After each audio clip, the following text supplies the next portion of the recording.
Hello, everybody. We're going to, of course, give it a few minutes, give people a chance to show up. Hope everybody's having a good week. Hmm.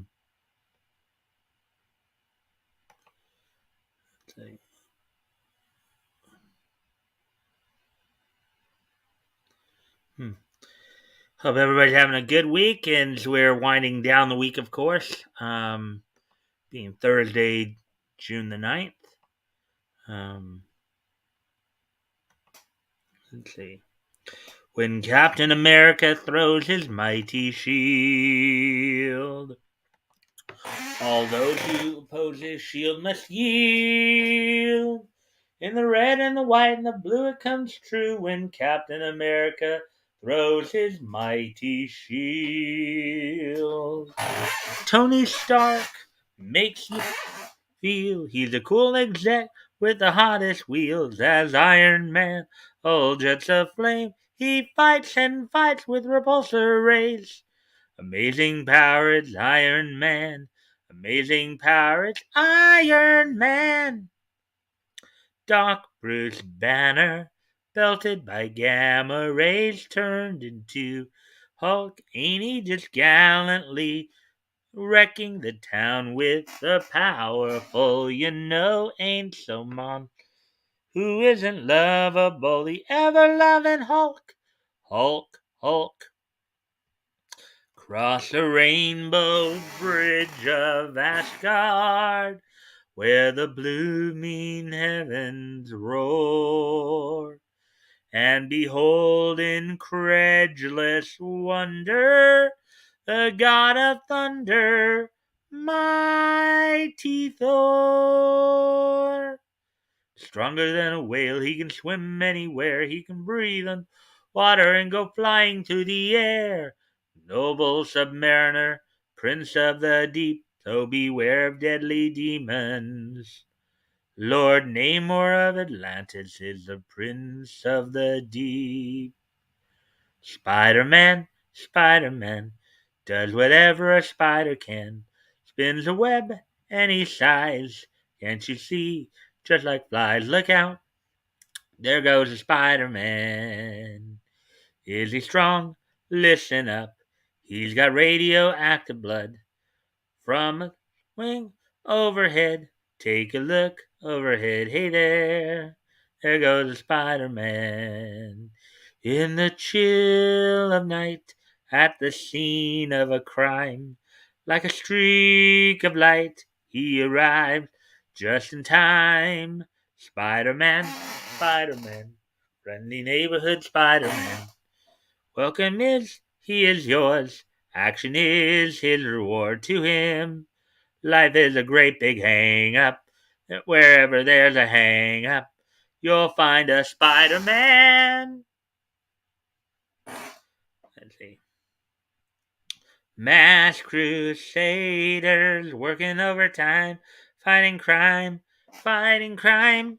Secret raiders who will neutralize in the van arise. The Ultron's gonna, or Matt Tracker's gonna lead the mission. The Spectrum's got such supervision. Mask is a mighty power that will save the day. Mask, no one knows what lies behind the masquerade. Mask, always riding on heaven's trail, and to a laser ray on his way. Get along, gang, get along, gang. Each one special in his own way. Good a time and in and on. Get along, gang. Get up with a get along, gang. When you know it's okay. Get up with a get along, gang. Oh, get up. Get up with a get along, gang. When you know it's okay. Get up with a get along, yeah. Hey, oh, get up. Let's see.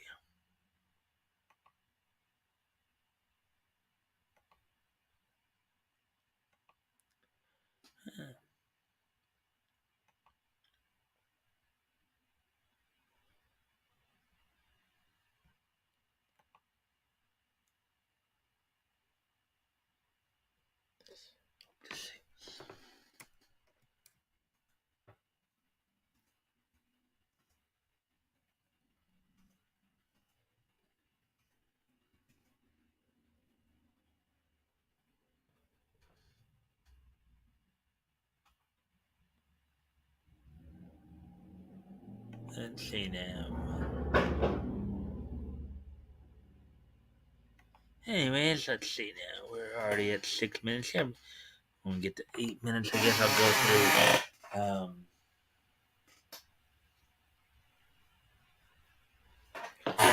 Let me also just breeze through here real quick.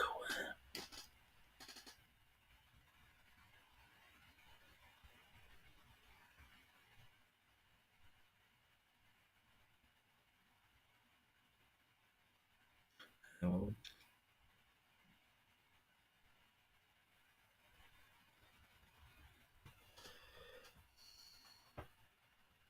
Hello, is it me you're looking for? And I wonder where you are, 'cause you haven't got a clue. Is there someone loving you? Tell me how you are by saying I love you.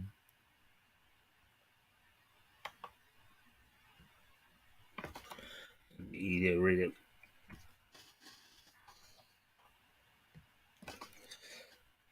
Hello, hello, hello, hello. Hello, hello, hello, hello.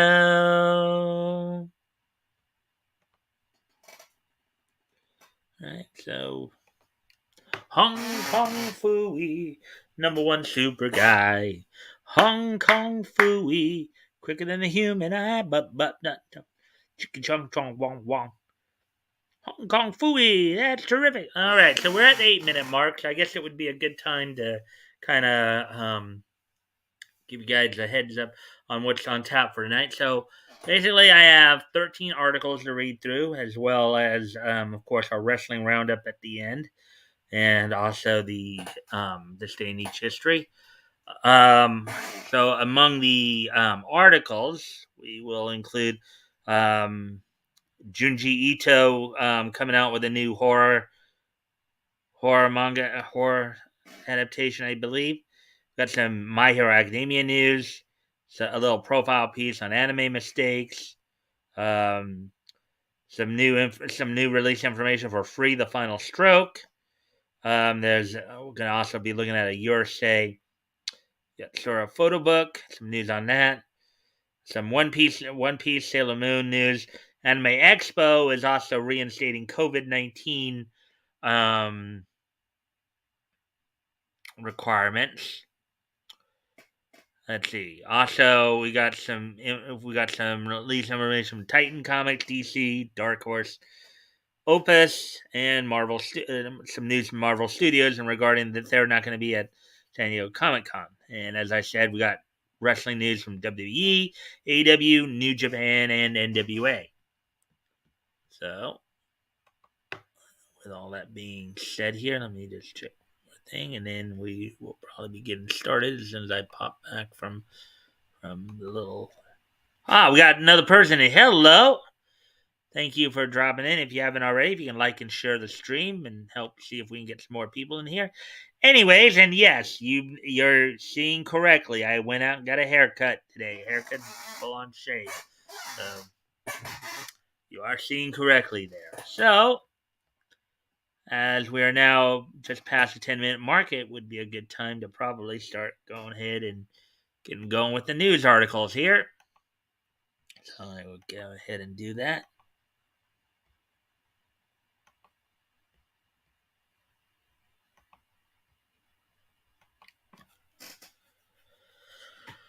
All right, so without any further ado, here we go. And of course, if anything strikes your fancy as we're covering these articles, or if you have any questions, feel free to comment or ask a question, and if I can answer the question, I'll go ahead and do so. Um, Junji Ito announces new horror anthology anime, Maniac: Japanese Tales of the Macabre. Horror author Junji Ito declares that a new Netflix produced anime series adapting 20 of his works will hit the streaming service sometime in 2023. Article by Ancini Wasalamudalige, published 11 hours ago. Oh, oops. Actually, we should go ahead and click the story to get more of the article in there. There we go. Now we're cooking. Guess I'm a little absent-minded there. Whoever was here just went away, I guess.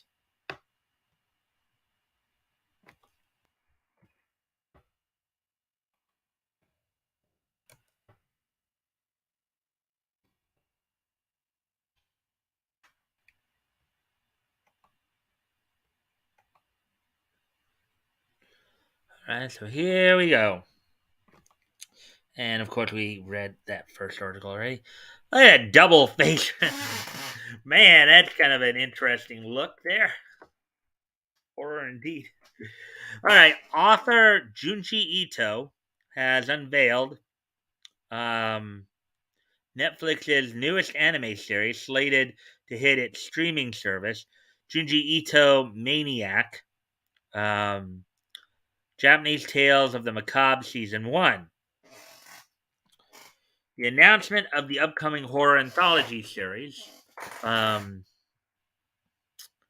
based on the works of the Eisner Award winning author, was made by Ito himself during Netflix's Geeked Week live stream. Quote, I'm happy to present a new project based on my manga called Junji Ito Maniac: Japanese Tales of the Macabre, unquote.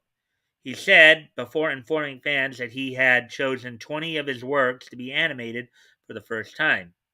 As a treat, he revealed 3 of those stories during the stream. Shoichi, the Hanging Balloons, and his debut manga, Tomie. Quote, we have yet to confirm which Tomie and Shoichi stories will be adapted. So please wait for further information, further announcements, he clarified, however.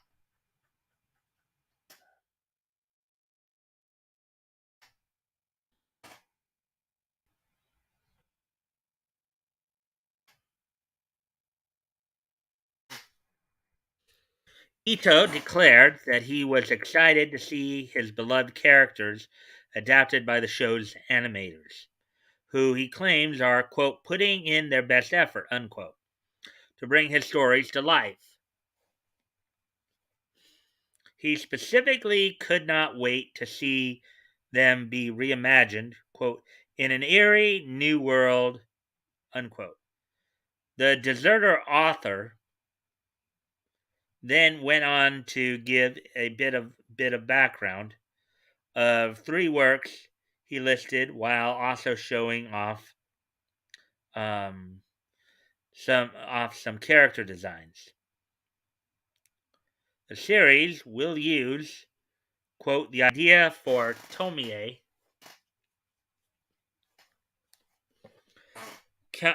came from the concept of a lizard's tail growing back after getting, in brackets, it cut off. He divulged while giving audiences a peek at the titular character's concept art. Quote, it's also about that feeling when someone close to you suddenly passes away and the disbelief that comes with it. It's that feeling when you think that perhaps that person could still show up at any moment. That's what I was thinking about, unquote. Ito also shared the origins of the hanging balloons. The idea for the story sparked when the thought of a corpse hanging at the neck from a big floating balloon crossed his mind. Quote, I came up with a story about a town below where strange events took place whenever a balloon showed up, unquote. He said, quote, but as I was thinking it through, I decided to make the balloon itself like a severed head that would attack people. Oh, okay. That's an interesting look. So you got this balloon overhead, looking like it's about to this horrific looking balloon overhead, looking like it's about to attack people. That's quite gruesome. Yeah. Hmm. Let's see. Well, we still have two people here, so that's good. Hopefully, we get some more. Thank you for the like and share. Um, the new anthology is not the only animated adaptation of Ito's works or Ito's stories in the works. Animation studio Production IG, known of course for Ghost in the Shell, is currently working on an adaptation of one of Ito's most famous stories, Uzumaki, which is scheduled to debut on Adult Swim next October. Junji Ito Maniac, unquote. So they finally got a specific time for when Uzumaki's, because they've been promoting that movie coming out for a while. Now, that's not to be confused with Naruto Uzumaki, or Naruto, of course. This is a different movie altogether. This is a movie, first off, and it's a different thing altogether. Um, so,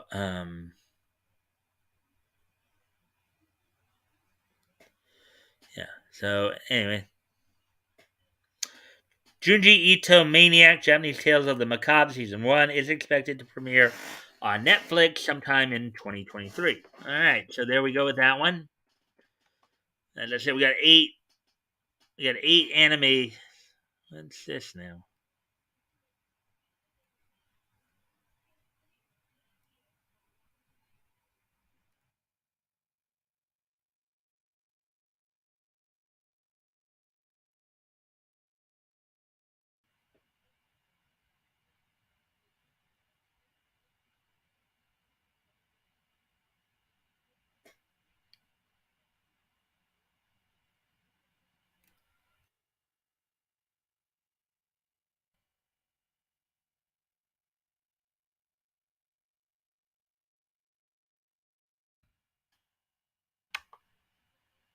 Hey, here's the next article we're going to go through. And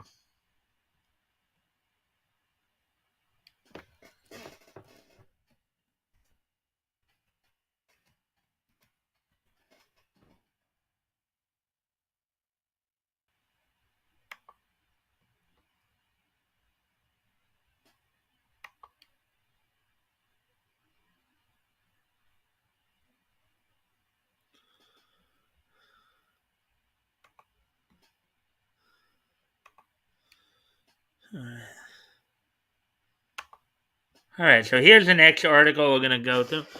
My Hero Academia's pro heroes take the field in new images from upcoming anime specials. My Hero Academia reveals new images from its two new anime specials, which will feature a quirk-powered baseball game and a mischievous new villain. Article by Michael Cerune, published 10 hours ago. New images from My Hero Academia's two new animated specials have been revealed. The official Japanese Twitter account for the series shared some new stills from the upcoming pair of specials. The two specials are scheduled to be released in theaters in Japan this summer, with a streaming release set to follow shortly after. Crunchyroll will now distribute the My Hero Academia anime outside of Japan also recently announced that it will screen both the new standalone stories at this year's Anime Expo, which kicks off in Los Angeles on July 1st. The first of the new animated specials will be titled HLB, short for Hero League Baseball, and sees the series' various pro hero agencies reforming into baseball teams. Oh, okay. They're going to have their own baseball league, huh? The concept for the story was originally unveiled earlier this year as the series' annual April Fool's joke for 2022. But the anime's producers apparently liked the idea and created the entire animated special based on it. The images show off the two teams that will face off on the baseball diamond, with Denji Kaminari and Eijiro Kirishima on one team, and their Class 1A counterparts, Kyoka Jiro and Minoru Mineta, on the other. Second special will offer a slightly more traditional MAH story set during the events of the Endeavor internship arc. The second special will focus on the series' usual main trio of heroes in training, Deku, Bakugo, and Todoroki. Um,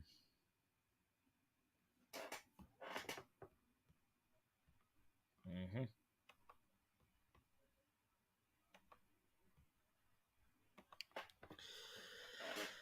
Let's see.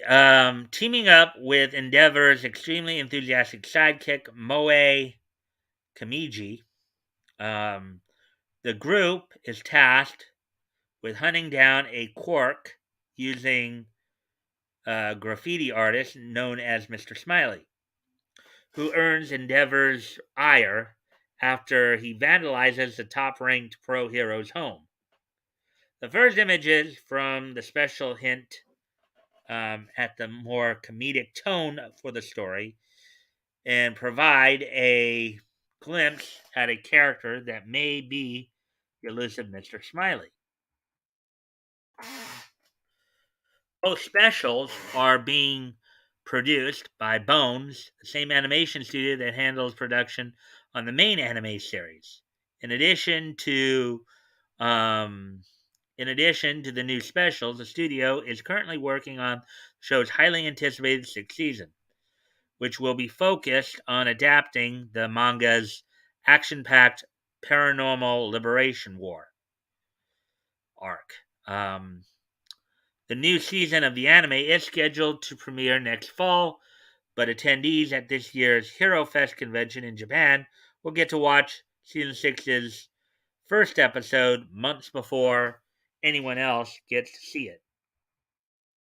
First 5 seasons of My Hero Academia are available for streaming on Crunchyroll, while the original manga is published in English by Viz Media. All right, so there we go with that one.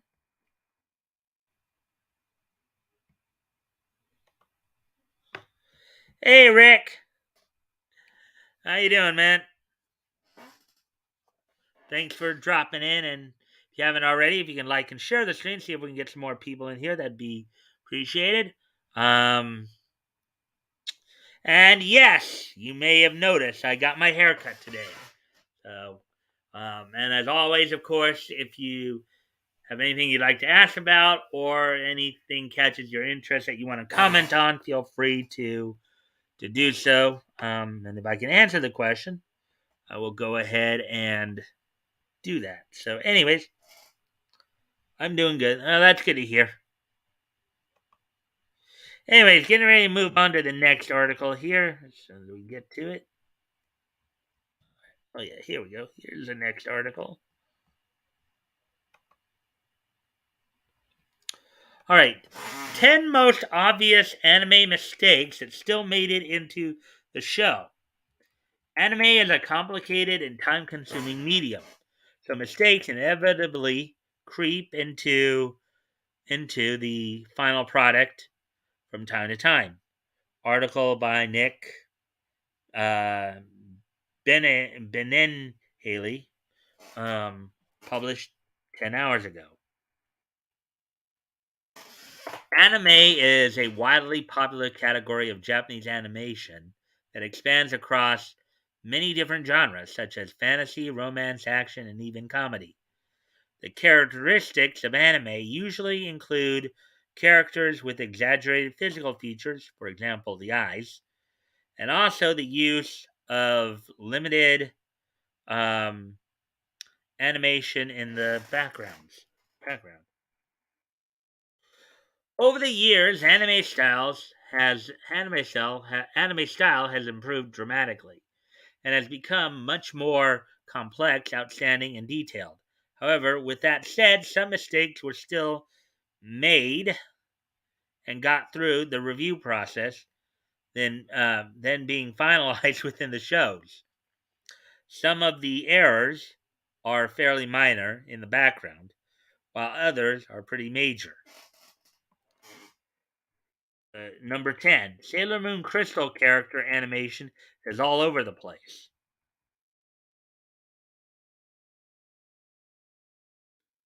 Fans were ecstatic to learn that Sailor Moon was getting an update in 2014 titled Sailor Moon Crystal.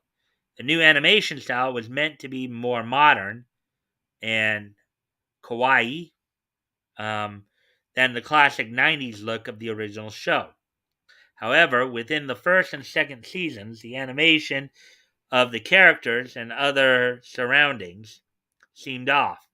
This is most likely due to the integration of a 3D animation style with some traditional 2D animation styles as well. Thankfully, the animation did improve in the later season. Number 9, as they're, I guess, counting down here. Um, Code Geass has some wildly inconsistent proportions. Code Geass is a 2006 mecha anime with some dystopian elements in it. The anime seemed to start off well, animation wise, but that slowly started to fade as the second season came to be. While this seemed to be the only hiccup with the show, it is still notable to mention because the proportions of the characters are way off in terms of the length of their legs. Despite the awkwardness of the proportions, fans still loved Code Geass for what it was and stuck with it. Number 8, Ash Ketchum had two Pikachus. Hmm.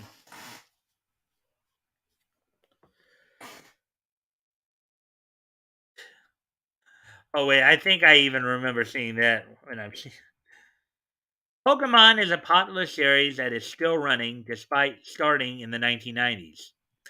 Yes, back in like 1997, and Ash is still 10 years old in the show.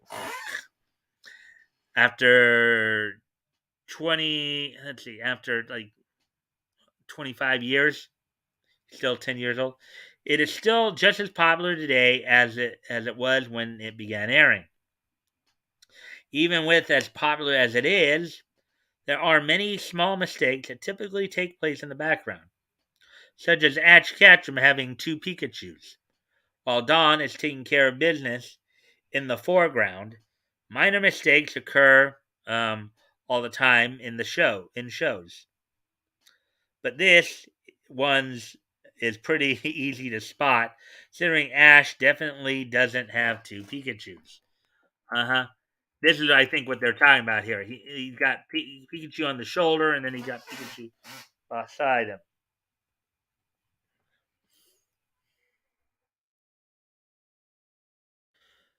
Number 7. There are two Zoros in One Piece.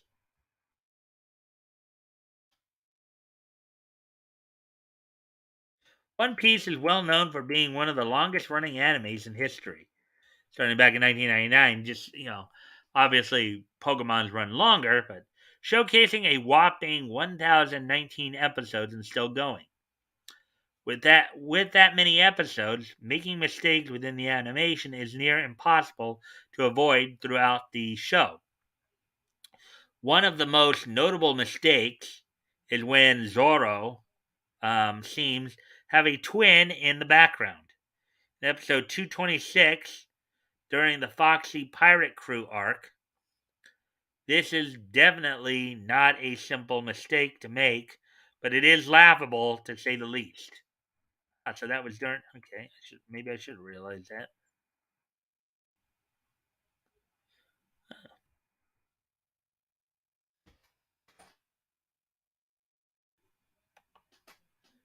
Hmm. Yeah, still going strong here. Naruto's whisk number 5, number 6 here, counting down from 10. Naruto's whiskers disappear. Naruto is a highly popular anime with a multitude of spin-offs and sequels like Boruto, Naruto Next Generation, Naruto Shippuden, and even Rock Lee and his ninja pals. Naruto and his friend group of ninjas aren't exempt from mistakes in the animation style. If viewers look closely in a particular scenes throughout the show's episodes, like fight scenes and even in the background, they can see that Naruto doesn't always have his characteristic whiskers in place. While a very minor mistake, it is notable to mention. These are very interesting to take note of. Number 5, Dragon Ball Saiyan color reversal might confuse the plot. Dragon Ball is a franchise that expands throughout several different shows such as Dragon Ball Z, Dragon Ball GT, and more. It has been going on since the mid 80s, 1986 to be precise, and it is easy to note that there are some mistakes made within the animation style throughout some of the Dragon Ball battles. Viewers are able to see the different Saiyan colors of the fighters switch throughout the fight if they pay enough attention. This is pretty important for the storyline since the colors of the Saiyan represent different levels of their ability. Hmm. Yeah, that would cause some confusion, I guess. Episode number, or now we're getting down to the four, counting down to number 4 here.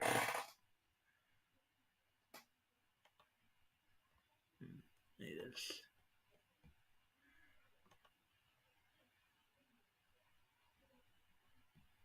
All right.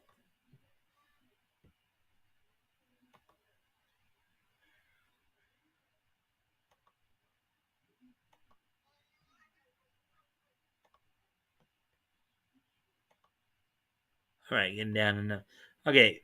Fate Stay Night Saber jumps around animation layers.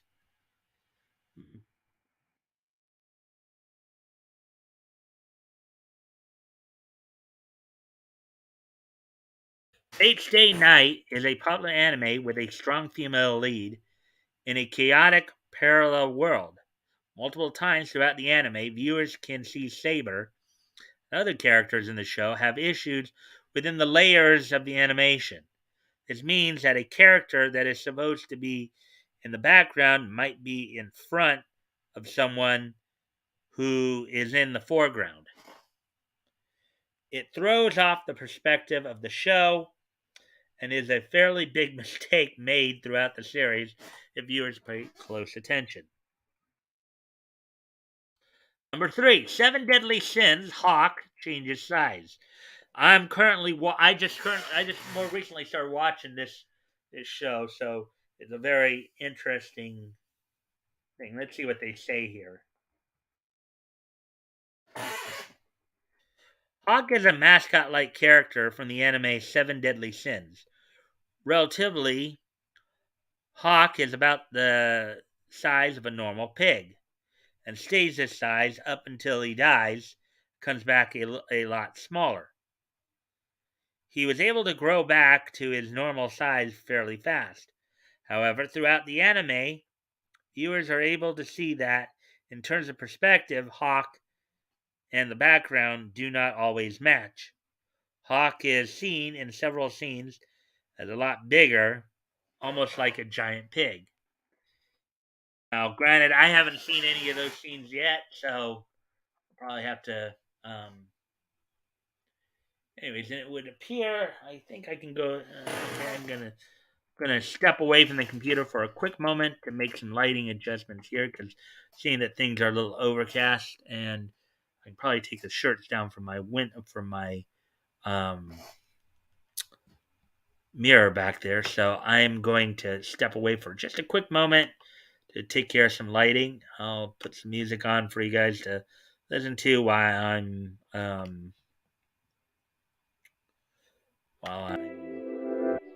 care of that. Right back.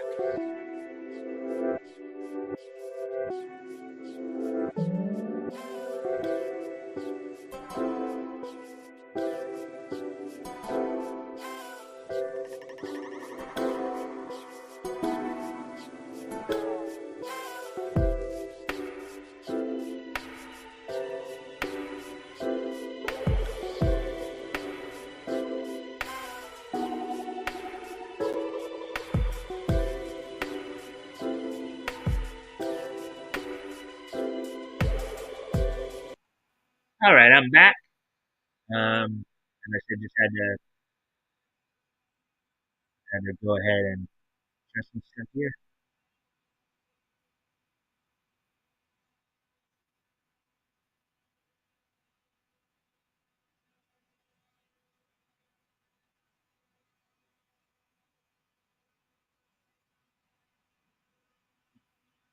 Rick, I hope you're still here.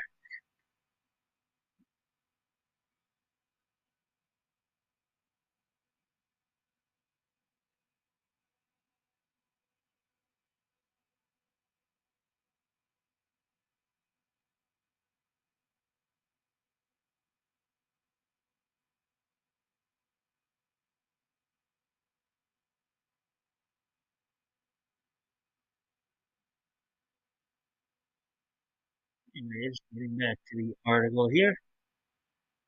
Okay. I hope you're enjoying this stuff thus far. Love Live School Idol Project has some strange facial designs. Love Life School Idol Project is a multimedia project with the same title for its anime adaptation. It centers around a group of girls becoming idols to save their school from shutting down. With its huge success in anime, manga, and even in the music industry, it still made some mistakes along the way. Yeah, this is a pretty nice one to get into. If you're into that kind of stuff, this love you know love life or um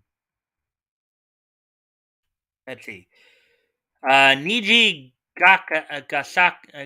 Niji Gasaki of Love Life School Idol Project was a victim of awkward animation in a particular scene where her hair covers up most of her face and her eyes are extremely close to the edge of her face as well. And number one, Holic. Holic's proportions are oh, there's a typo. Are I guess maybe he was trying to say are all inconsistent. And yes, I'm pronouncing that correct. Holic. Triple X Holic. Holic tells the story of Watanuki Kimihiro, a young man who is essentially sucked into working for a witch and her shop since she removed the ever present spirits that haunted him. With a seemingly unique plot and set of characters, there were some mistakes made in the show. Once again, the body proportions are way off. Hollick, with an extremely long legs and arms, whether it was intentional for the animation style or not, it's still awkward to see it continuously throughout a show. Well, well, if it was intentional, then it wasn't a mistake. Because if it was intentional. So, anyways, there's that article. So we got the three of them thus far. Let's see. We're at 41 minutes here, and we're still making, I think, relatively good time. So, I said we have a grand total of 13 articles to go through, and then we got through, I think, three of them thus far. Let me just double check here. Yeah, three of them. Got through three of them thus far.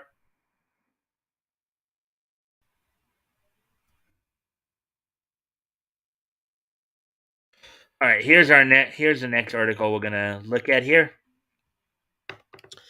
Free, the final stroke trailer dives into the series' emotional finale.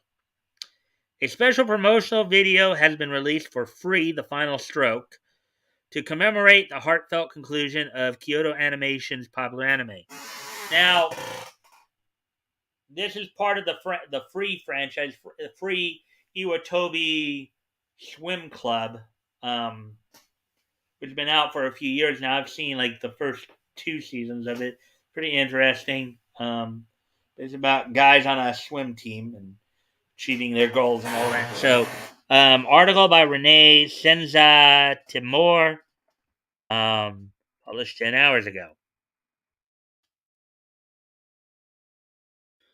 Second film in the Free the Final Stroke duology has been released in Japan, and to commemorate its release, a new promotional video has come out highlighting some of the film's most memorable scenes. Yeah, I think I'm gonna go ahead and turn on my room light here. So I'm gonna go off camera here for just a moment because I think things are getting a little dimmer in here. I'll be right back.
All right, I'm back. So let's go ahead and um, continue here with the article. Let's see.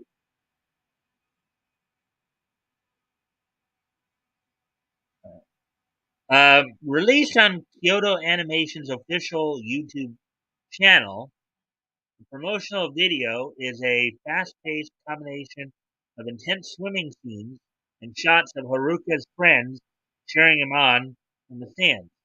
The video also uses the film's main theme song, quote, "This Fading Blue," unquote, which is performed by the rock group Old Codex. Now, of course, Old Codex has been doing the themes for free throughout the entire run, I believe. First premiering back in April, the second Final Stroke film concludes the story of Haruka and the Iwatobi Swim Club, which began almost a decade ago with the 2013 TV series. The series was then continued through two additional anime seasons and several films. The plot of Final Stroke focuses on the series' main protagonist, Haruka, as he makes his entrance into the world of competitive swimming, puts his skills to the ultimate test against the world champion, Albert Volandel.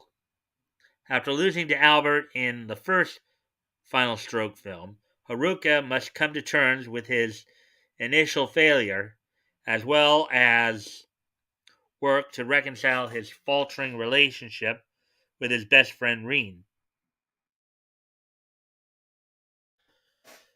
The Final Stroke films were directed and written by Eisaku Kawanami, who sat in the director's seat um, for many other films in the Free franchise. These include the two free season 2 compilation films, Timeless Medley The Band back in 2017 and Timeless Medley The Promise back in 2017, as well as free Take Your Marks in 2017 and free Road to the World Yume in 2019.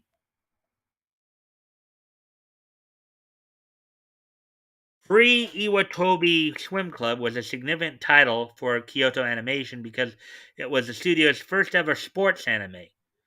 The anime is based on the light novel High Speed by Koji Oji. While Free features many elements commonly seen in sports anime, still managed to develop a huge following and become one of Kyoto Animation's most popular franchises. Since Free, KyoAni has produced one one another sports anime, Cerune, one other. I think it should say one other. There's another typo there. One other sports anime, Cerune, um, which was released back in 2018. This show is another slice of life high school anime centering around a group of boys and a sports club. Only this time the focus is archery, not swimming. A tie-in film for Cerune is in the works and is scheduled to debut this coming August. All three seasons of Free Iwatobi Swim Club are available to stream on Crunchyroll. So there we go with that one.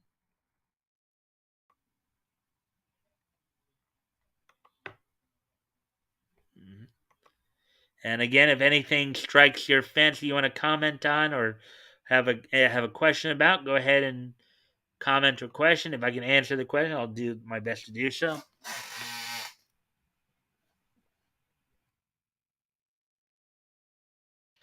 All right, so here's another one here. Here's our next article. Japan's highest paid pro cosplayer brings Urusei Yatsura to life in new photo book.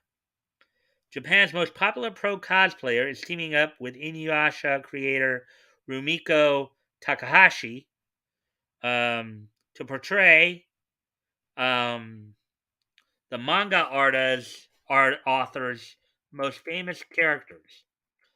Article by Michael Lacerna, published 8 hours ago. Um,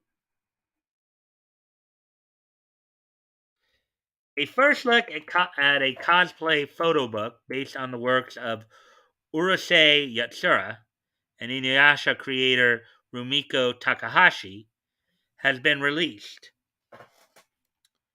The new book will feature a variety of cosplays from Inako,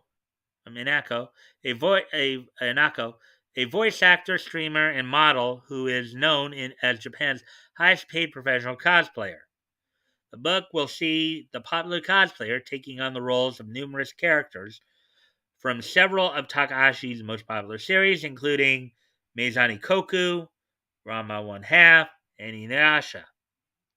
Takahashi even designed a brand new character for Inako to portray in the new book. The first image from the photo book, which shows the cosplayer dressed up as Lum, the alien princess from Takahashi's original hit Urusei Yatsura, was revealed on Inako's personal Twitter account.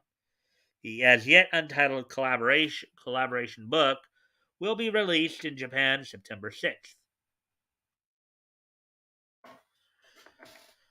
Let's see now. Let's see.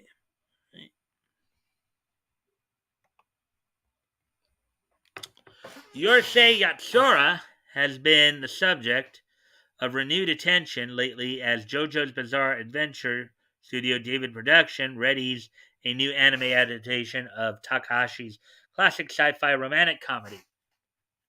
The reboot is being directed by Hideo Takahashi of Platinum End and Yatsuhiro Kimura, who directed JoJo's Golden Wind season.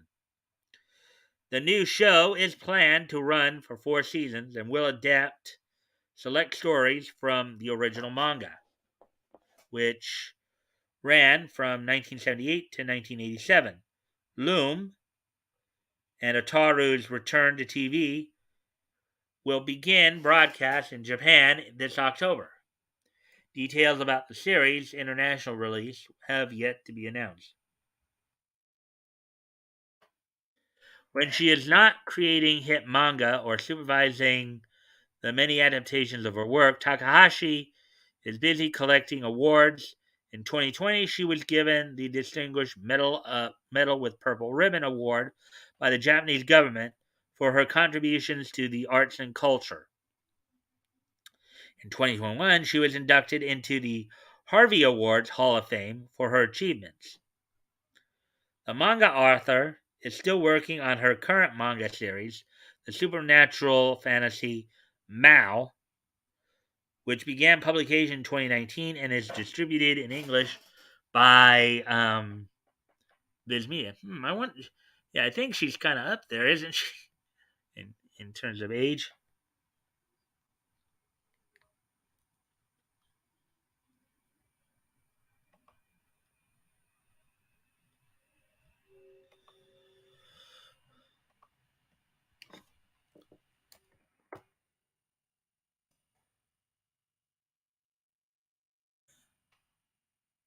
Let's see. 1957, which would make her 64 years old. Okay. Oh, all right. Well, anyways, now that we saw that, getting back to the article here.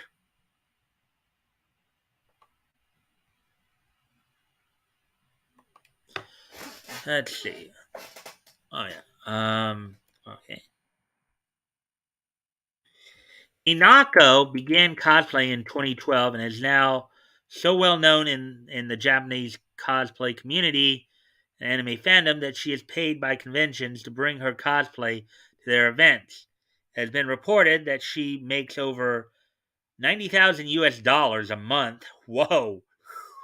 Wow. Through these paid appearances and photo shoots. Cosplay has become a full-time job for the 27-year-old, and in a video released at the beginning of the year, she revealed that she owns a quote-unquote cosplay warehouse that houses over hundreds of costumes, which are meticulously cataloged and archived by her staff. Wow. That's pretty interesting. Anyways.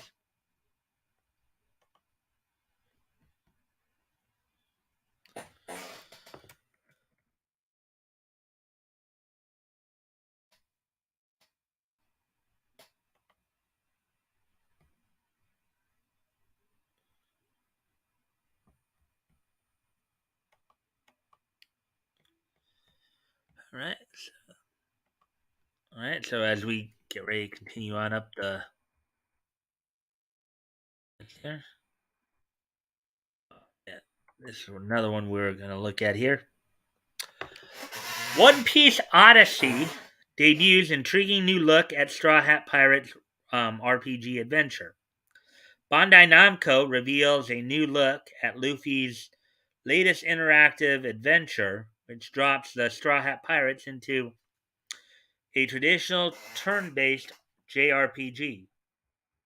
Article by Michael Cerune, published 6 hours ago. You got Frankie in the background there. It looks like Nami, Luffy, Zoro. I think that's Ace right there at the far right. Sanji. That must be Robin at the far left there. Then guessing.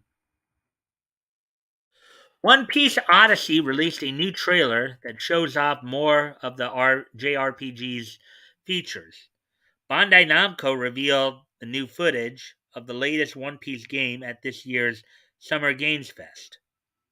While most of the recent games in the franchise have been Musuo style brawlers or action adventure games, Odyssey will give players full control of the entire Straw Hat pirate crew in a Dragon Quest style turn based RPG.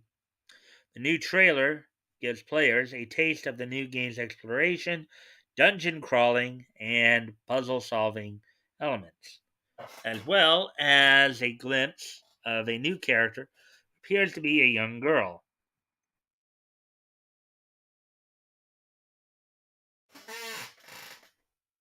One Piece Odyssey begins with Luffy, Zoro, Nami, Sanji, and the rest of the Straw Hat crew getting shipwrecked on a mysterious island. There they meet Adio Suerte, a heavily tattooed adventurer. Adio is an all-new original character that was designed by series creator Ichiro Oda. Specifically for this game, the game will also feature a soundtrack from Motoi Sakuraba, a veteran video game composer um, who is best known for his work on Naruto's Tales RPG game and the Dark Souls series. The new game is being developed by ILCA, a Japanese game developer that previously assisted Bandai Namco with the development of Naruto Ultimate Ninja Storm 4 and Ace Combat 7 Skies Unknown. The studio is also known for developing Pokemon Brilliant Diamond and Shining Pearl, a pair of fully 3D remakes of the monster collecting franchise's 2006 Nintendo DS debut, which were released for the Switch in 2021. In addition to Pokemon, ILCA also assisted in the production of Square Enix's Dragon Quest VI, so the studio has a fair bit of experience working on turn-based RPGs.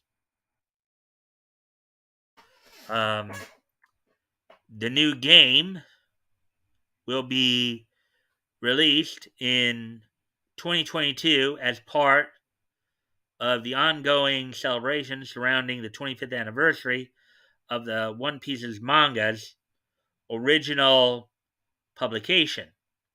The swashbuckling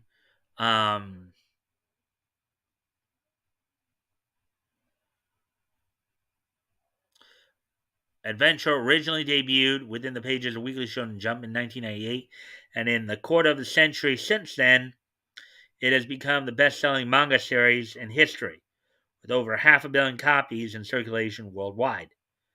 The anniversary will also be marked by the release of the franchise's 15th movie, One Piece Film Red, which premieres in Japan on August 6th. Despite still being immensely popular, Oda recently announced that Luffy's adventures are finally nearing their end, as he confirmed that the manga's next saga will be its last. Okay, yes, and we are well aware of that. It's been talked about a lot lately. Anyways, getting move on to the next article. All right. Here's our next article here, but before I do get into that, okay, gotta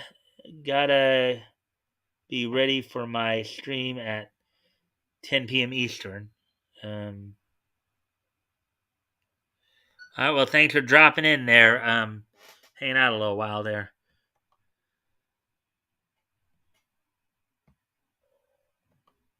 Rick.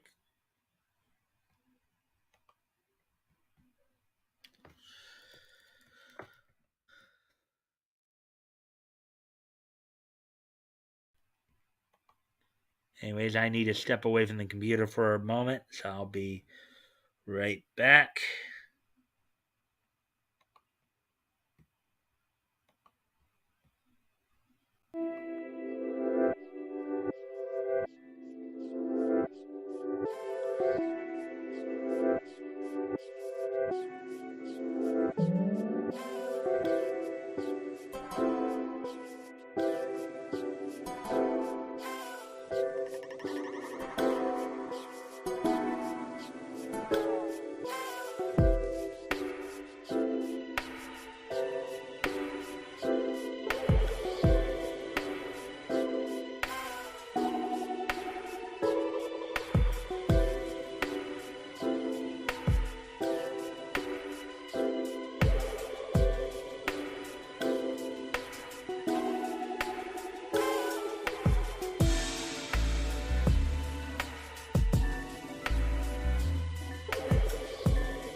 All right, I'm back.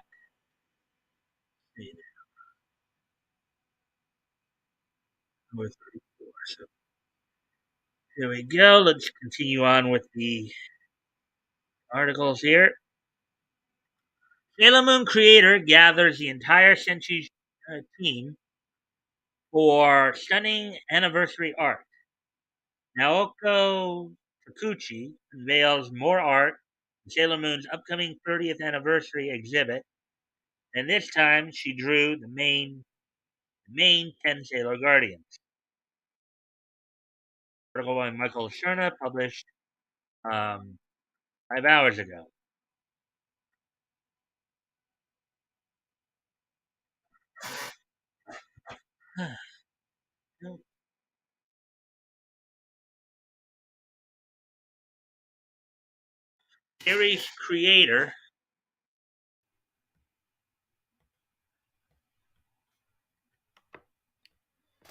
Series creator Naoko Takuchi um, revealed new art of all 10 Sailor Moon's main Sailor Guardians.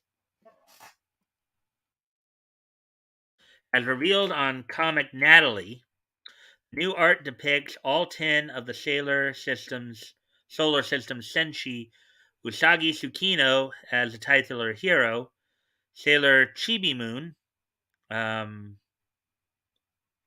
and the 8 planetary guardians. In a new illustration, which will be on display at the upcoming Sailor Moon Museum, an art exhibit, which will be held at Tokyo's Roppongi Museum. I believe they added an S there that shouldn't have been there, beginning on July 1st. In addition to more new art from Takuchi herself, the exhibit will feature over 600 items across the celebrated shoujo franchise's entire history, including production materials from both the original anime and Sailor Moon Crystal reboot, costumes from the live action series, stage shows, and playable game kiosks and merchandise collected from the past 3 decades. The exhibit's website states that the event will be the largest collection of Sailor Moon memorabilia ever displayed. Here we go. Here, there's the artwork. So from left to right, there, I believe you got Sailor Moon, um, Sailor Mercury, Sailor Mars, Sailor Jupiter, Sailor Venus, uh, Chibi, Sailor Rini or Sailor Chibi Moon, um, Uranus, um, Neptune, Pluto, and Saturn. So, the exhibit will showcase all of its items in 3 quote unquote volumes, each of which will focus on a specific part of certain arcs of the story. Will be rolled out at specific dates. Volume 1 will run from July until September, after which Volume 2 will open up from September until November. The third volume will be available for viewing from November through until December. The showcase will also display newly made prop recreations.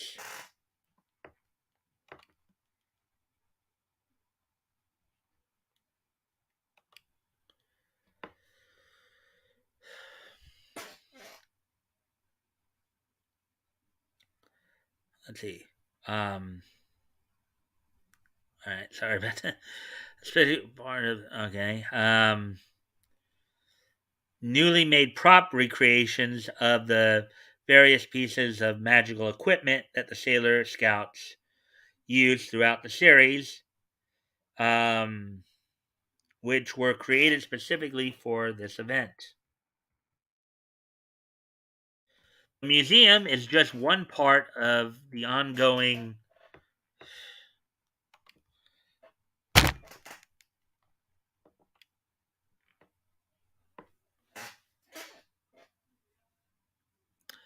The museum is just one part of the ongoing celebration surrounding the 30th anniversary of the premiere of the Sailor Moon anime series, the original Sailor Moon anime series.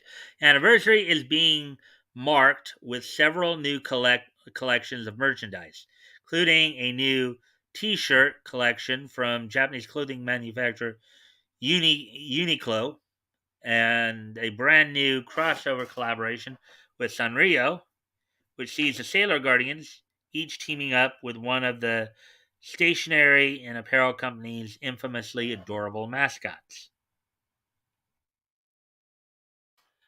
The biggest new announcement to come out of the anniversary celebration is definitely Sailor Moon Cosmos, a new 2-movie duology that will serve as the grand finale to the Sailor Moon Crystal series, which debuted in 2014 and provided a more faithful adaptation of Takuchi's manga, the original 1992 series. The new movies will adapt the fan favorite Stars arc and will be directed by Gatchaman Crowds and Kill la Kill episode director Tomoya Takahashi. With the script written by That Time I Got Reincarnated as a Slime's Kazuyuki Fudeyasu. Both movies will be released in 2023.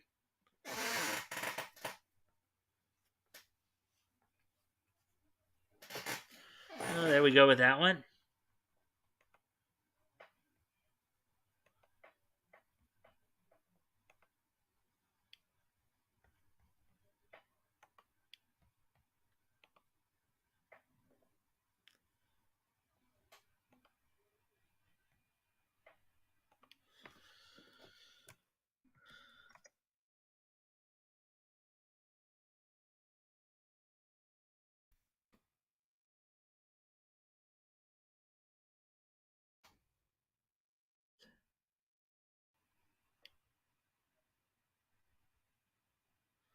All right, so let's see.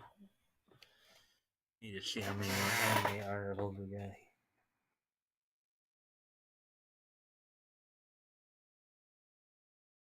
Oh yeah, this is going to be our last anime related article right here.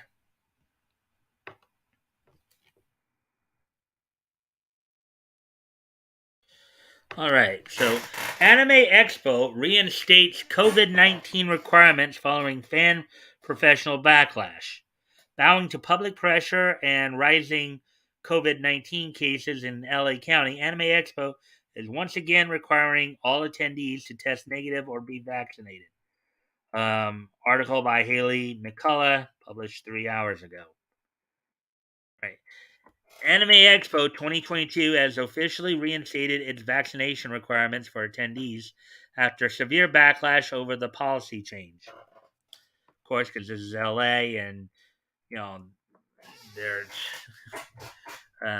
On June 8th, the convention, which will be held in the Los Angeles Convention Center from July 1st through 4th, announced a controversial update to its attendance policy, stating, quote, while face coverings will still be required inside the LACC, will no longer be requiring proof of vaccination or negative test entry, unquote. The decision was immediately met with the immense backlash from the North American anime community, both fans and professionals alike, such as Seven Deadly Sins and Persona 5 voice actor Erica Harlacher, asserted the change would bring about major health concerns. Attendees, no, it wouldn't. Anime Expo quickly bowed to public pressure and has now reversed course, like the cowards they are, according to a recent social media post. The final vaccination policy is available on the health and safety page of the convention's website. The Society for the Promotion of Japanese Animation, the organization behind Anime Expo, quote, will be requiring all attendees of AX 2022 to provide proof of COVID 19 vaccination or proof of a negative COVID 19 test taken within 72 hours prior to attending the event, unquote. Moreover, all attendees, regardless of vaccination status, will need to be masked unless outdoors or actively eating or drinking. These requirements will apply to all attendees, whether they are, quote, exhibitors, artists, vendors, guests, staff, press, industry, volunteers, and cosplayers, unquote. Los Angeles County is currently classified as a medium risk area for COVID 19 by the CDC. And according to the county's public health office, over 3,700 new cases of the disease were reported on June 7th. That number has since risen over 6,100.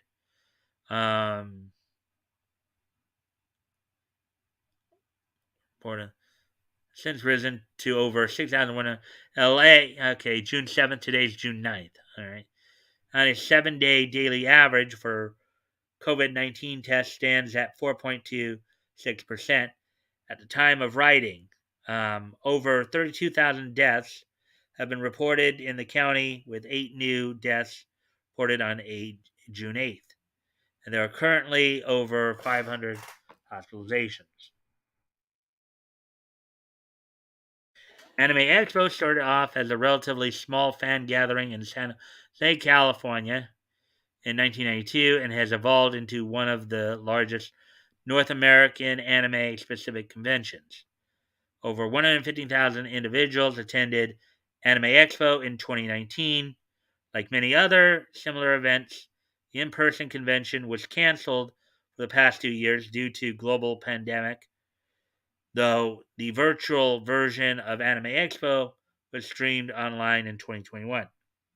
2022 Anime Expo begins with its welcome ceremony on July 1st, featuring guest introductions, musical performances, and behind-the-scenes extras. So, anyway, that's that on the anime stuff. We will now get into the comic related news.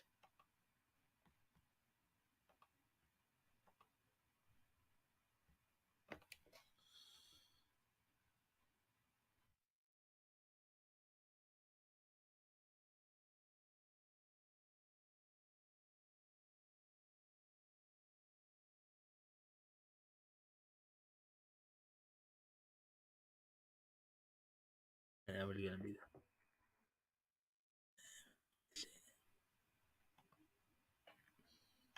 all right. So let me just take care.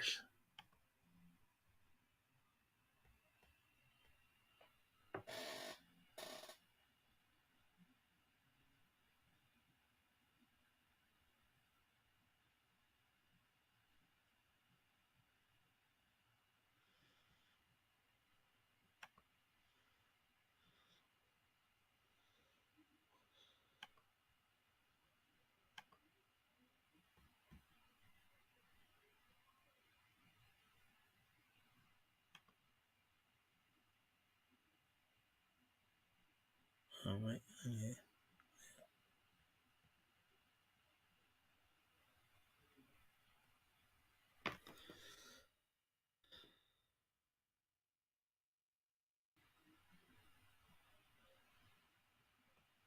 Oh, there he is.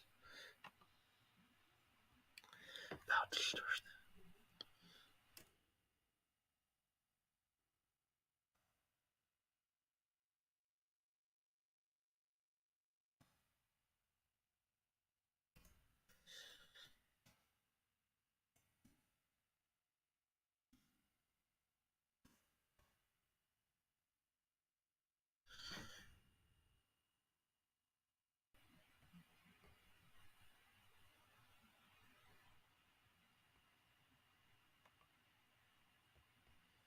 All right. So.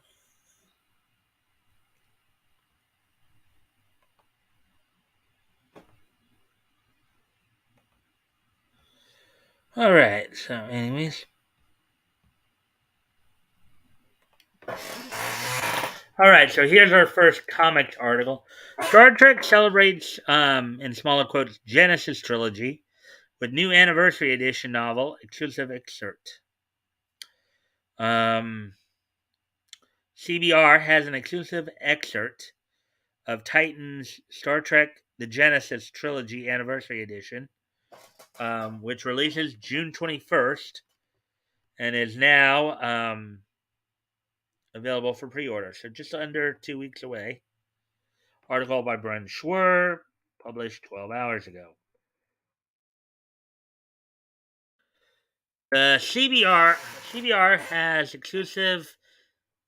an exclusive excerpt from the upcoming Star Trek The Genesis Trilogy Anniversary Edition.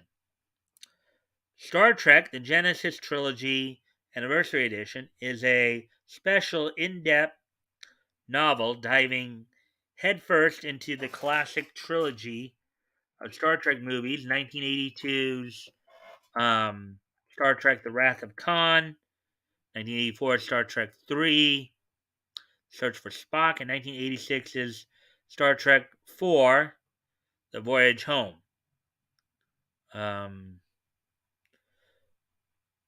quote the in smaller quotes Genesis trilogy unsmaller quote take Admiral Kirk and his loyal crew on an epic journey as they face their deadliest foe, defy the Federation itself, and journey past the final frontier to Earth's distant past.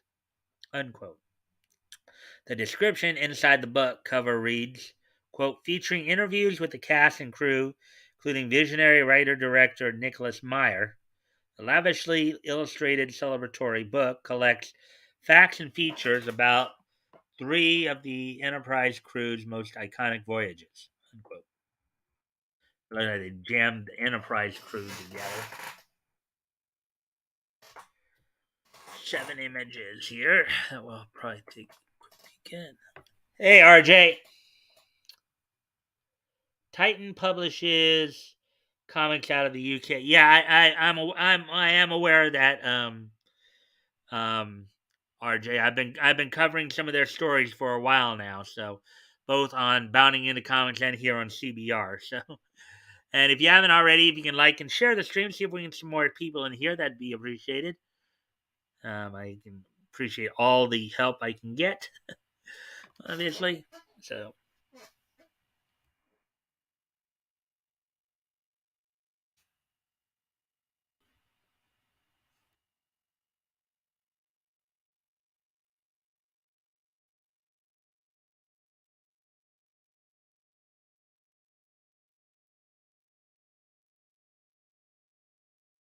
here are some of the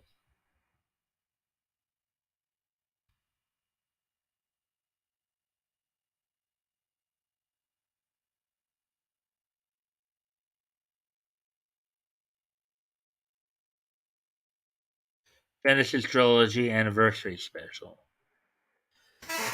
The excerpt provided by Titan reveals a handful of facts about the making of Star Trek III, The Search for Spock, which was directed by Leonard Nimoy. Quote, Nimoy only faced conflict from the studio regarding the ending of the film. Unquote. One of the facts reads, quote, he told Starlog magazine in May 1986, the executives had some reservations about ending the picture on Vulcan.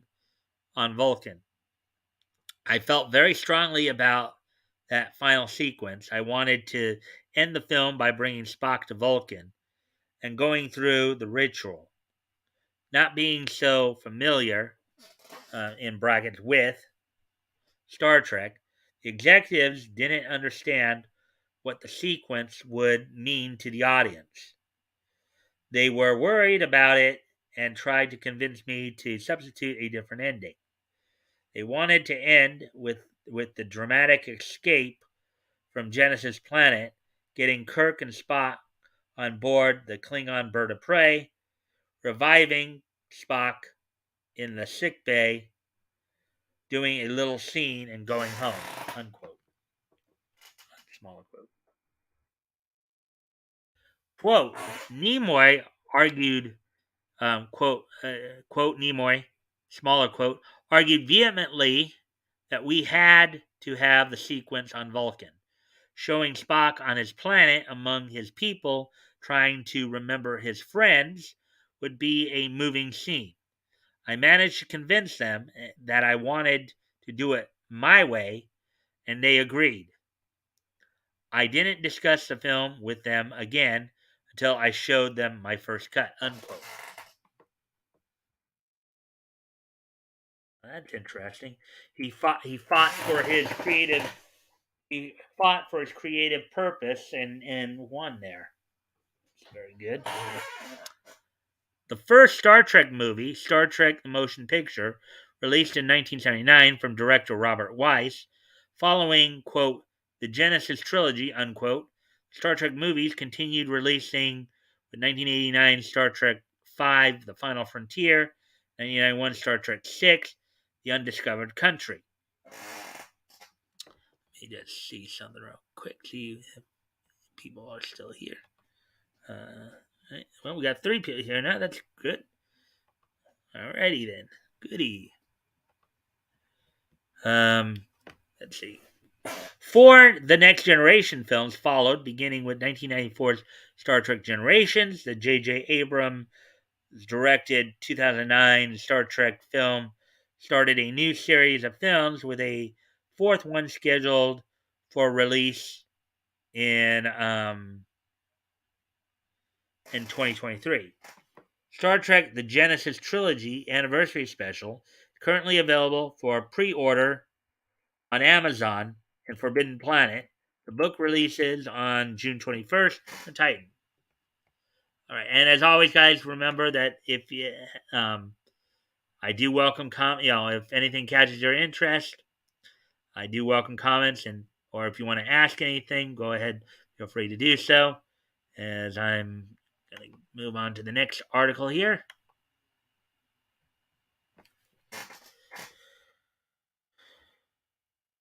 All right, here we go. Here's the next article that we'll get into. DC debuts best high-res look at Black Adam's JSA co-stars in costume. DC provides a new look at Black Adam's JSA co-stars, including Hawkman, Cyclone, Atom, Smasher, and Dr. Fate, in a series of one-shot covers. Article by Brendan Schwer, published 12 hours ago. Here you go right here.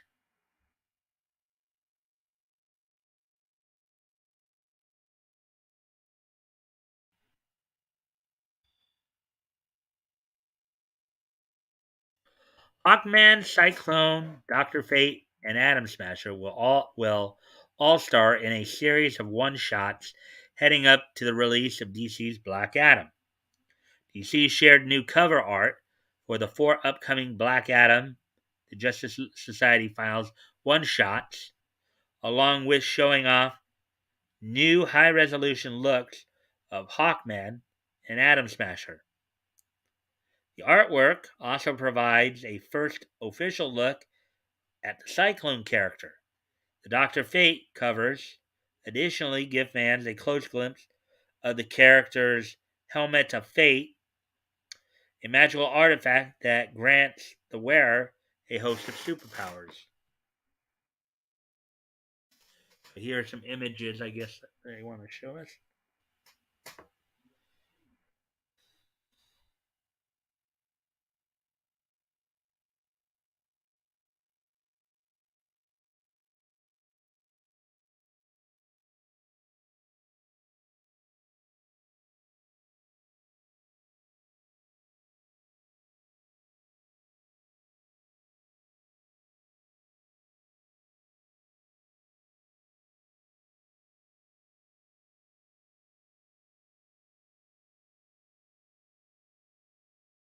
Black Adam releases in theaters on October 21st.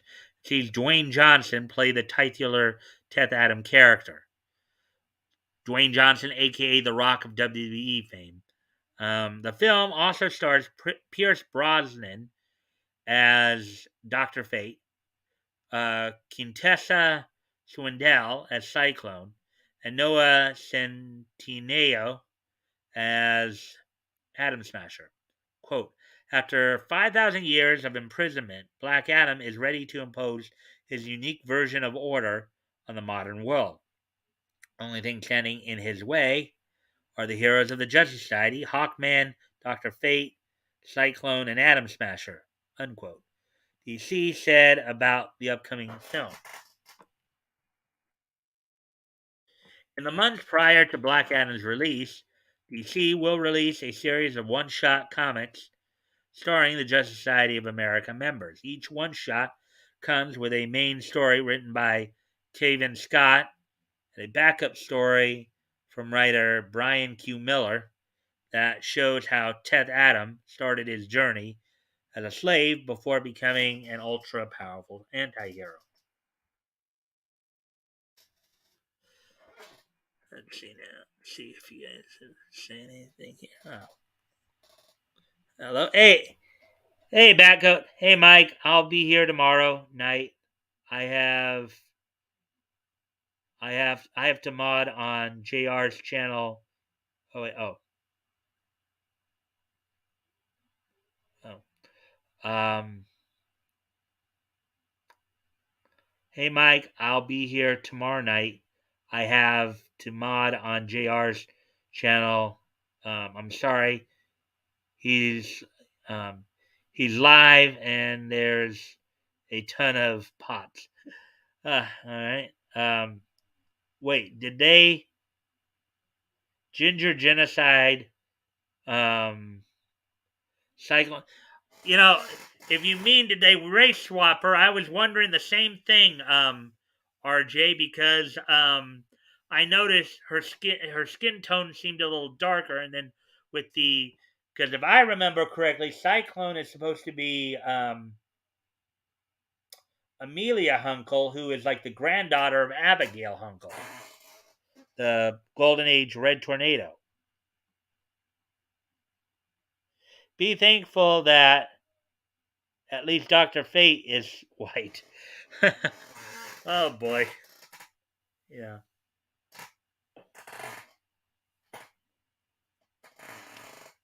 They did. Cyclone is redhead, freckle faced girl.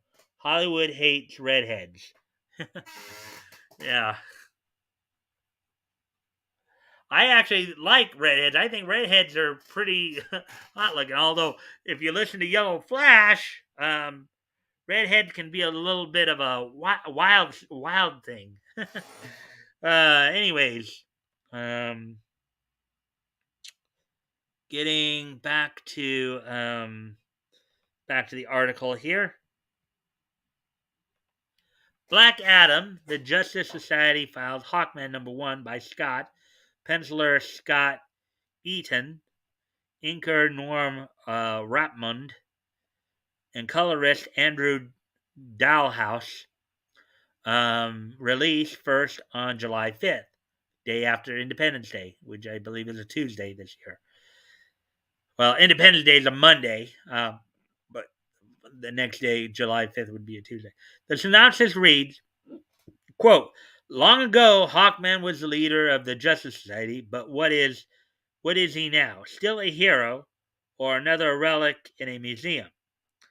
Everything changes when he finds himself haunted by not only the past, but also the vengeful spirit of a wayward thief. Will this gentleman ghost be the death of Hawkman? Or will he deliver a warning from beyond the grave? The road to Black Adam begins here, also in this issue, as a pivotal moment in the life of Teth Adam and his son Harut begins to unfold in ancient Kahndaq. Modern day Kahndaq meets a new hero, antiquities professor by day, in smaller quotes, recovery specialist by night, Adriana Tomaz. And unfortunately for Adriana, she's about to in smaller quotes, liberate a sacred totem from the wrong interested party, Intergang. Black Adam, the Justice Society files Cyclone #1 by Scott.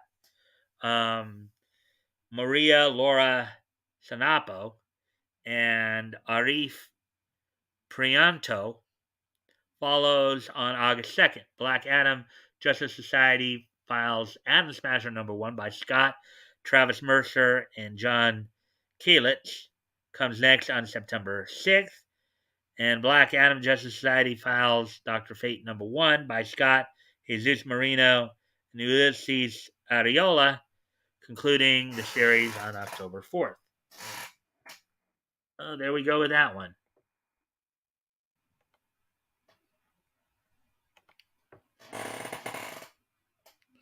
Let's see.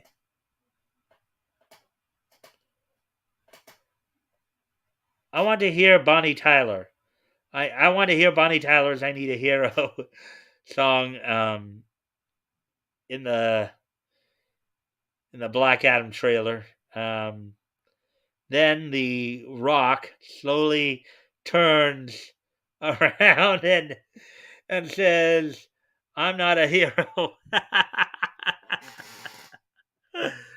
Oh boy. Yeah, Mr. Yanafui, that would probably be something. Anyways, all right, getting ready to move on to the next article here. And for those of you who may have noticed, yes, I did get my hair cut today. I did indeed get my hair cut today. So if you were noticing that, your eyes are not deceiving you. I got my head shaved today. So there you go. Anyways, here's the next one we're coming upon. Here's the next article we're coming upon. Ghostbusters Afterlife's immediate sequel will publish through Dark Horse Comics. Dark Horse Comics is working with Jason Reitman and Gil Keenan to publish a new series that will serve as a sequel to Ghostbusters Afterlife. Article by Brennan Schwer, published 11 hours ago. Dark Horse Comics will publish a Ghostbusters comic series that will serve as a direct sequel to Ghostbusters Afterlife and help set up the next chapter of the franchise. According to the Hollywood Reporter, Dark Horse is working with Ghostbusters Afterlife director Jason Reitman and co-writer Gil Keenan to publish a new Ghostbusters comic series. Quote, when we first talked about Afterlife 3 years ago at Ghostbusters Day, our hope was that it would lead to all kinds of great storytelling, that it wouldn't be a one-off film, but the opening of a door, unquote, Reitman said. Quote, and today that promise comes true if you're a Ghostbusters fan. You're about to have access to all different decades of Ghostbusters history, as well as the future characters you haven't met yet, and places you haven't gone yet. If you're a Ghostbusters fan, you've got a lot coming your way, unquote. Do do do do do do do do do do do do do do. There's something strange in your neighborhood. Who you gonna call? Ghostbusters! The series is one of many new Ghostbusters developments Reitman and Keenan are working on. Reitman took to Twitter to announce the working title for the next Ghostbusters film was quote unquote Firehouse. He said, quote, the last time we saw Ecto 1, it was driving back into Manhattan, the home of Ghostbusters, unquote, Reitman said. Quote, that's where our story begins. The code name is Firehouse, unquote unquote, Firehouse. In addition to the Ghostbusters Afterlife sequel, directors Jennifer Kluska and Chris Prinotsky and writer Brenda Suer, Sue, um, are working on an animated film for Sony Pictures Animation, a new Ghostbusters animated series. It's also in the works at Netflix, with Reitman and Keenan serving as executive producers.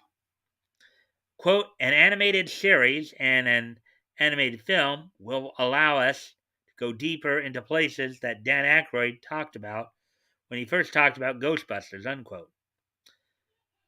Reitman said, Ghostbusters are also looking to increase its presence in the gaming community as Sony revealed two new virtual reality games, Ghostbusters VR Academy and Ghostbusters VR Working Title.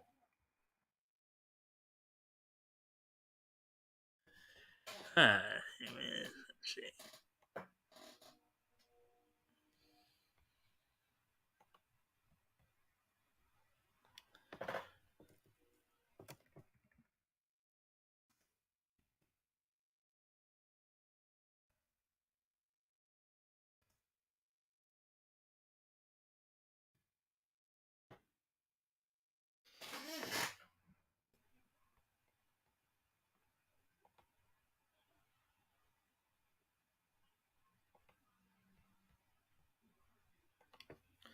Ghostbusters 1984 and Ghostbusters 2 1989 were both directed by Ivan Reitman, Jason's late father.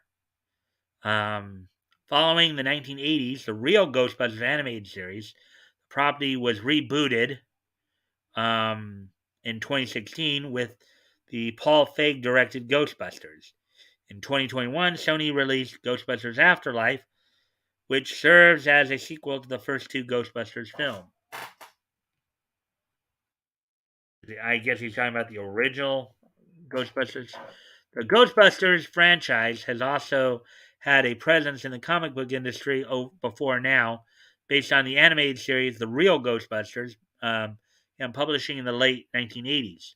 Now Comics, Marvel UK, Welsh publishing group, 8 Miles Per Hour Studios, and Tokyo Pop have all published their own Ghostbusters series over the past decades, with IDW obtaining the rights. 2008, IDW has since put out a number of series, miniseries, and one-shots, some of which include crossovers with Teenage Mutant Ninja Turtles, X-Files, and more. Well, there we go with that one.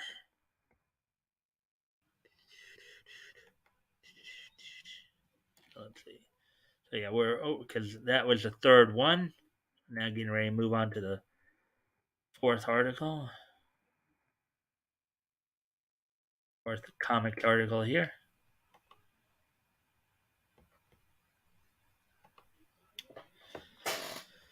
Huh.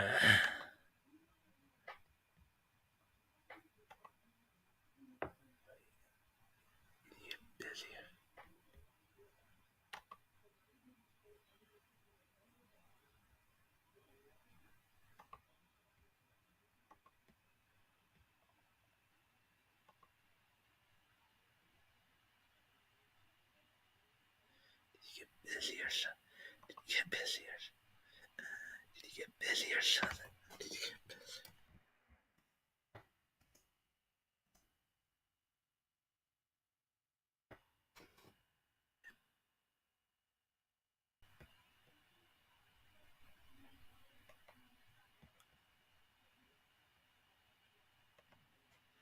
Anyways.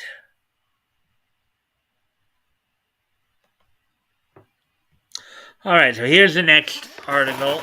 Bill and Ted battle Dungeons and Dragons in classic D&D manual homage covers. Exclusive reveal. The Wild Stallions battle dragons while journeying into hell in new classic D&D homage covers created by Lucas Kettner for Bill and Ted Roll the Dice. Article by Brennan Schwer, published 9 hours ago. New cover art for Opus Comics, Bill and Ted Roll the Dice, shows the two Wild Stallions rockers head out on a Dungeons and Dragons like quest. The new covers come from artist Lucas Kettner. In the artwork, Bill and Ted are heading down into hell, battling demons and meeting some familiar faces they've encountered on past adventures. One of the covers shows Rufus, the pair's time traveling mentor from the future, fighting a monster on his own, while his time machine phone booth flies behind him. Here are some images.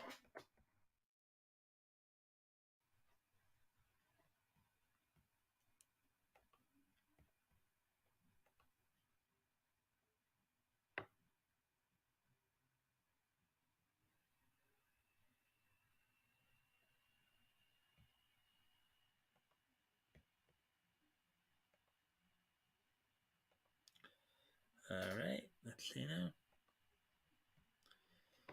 10 images. Roll the dice, don't think twice. Let's get together and melt. Wow, look at this. Bill and Ted as old men here, it looks like. That would be natural, though. Oh, no, there they are as younger men, actually.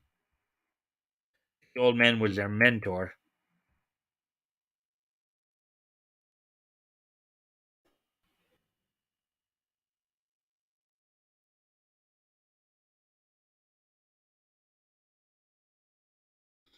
Bill and Ted Roll the Dice is a new 4-issue monthly series from writers James Asmus, artist Wayne Nichols, colorist Joanna LaFuente, letterer Jacob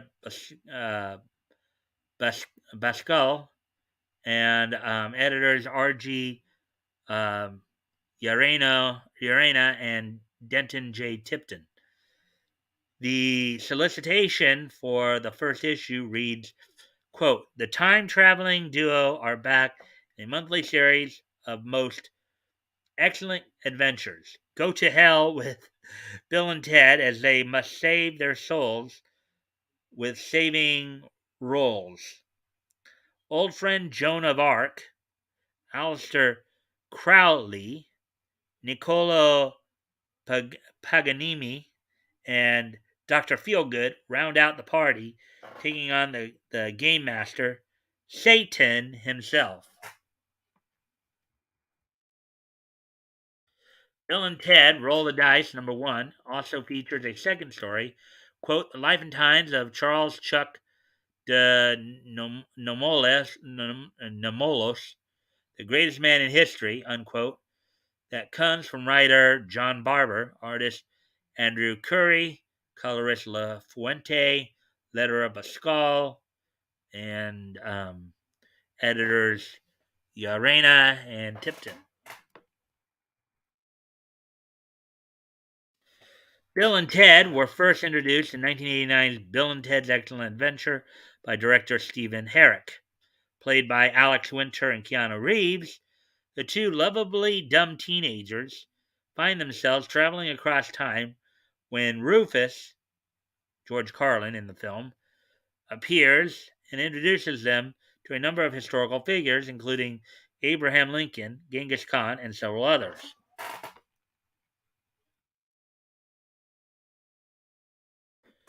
The two returned in 1991's Bill and Ted's Bogus Journey, directed by Peter Hewitt, which saw the Wild Stallions venture into hell and befriend the Grim Reaper, William Sadler, himself. Winter and Reeves returned to the franchise in 2020. Bill and Ted Face the Music saw the two of them set out to create the greatest rock song ever, made while their daughters, played by Sonara Weaving and Bridget Lundy Payne, set out on a time traveling crusade of their own.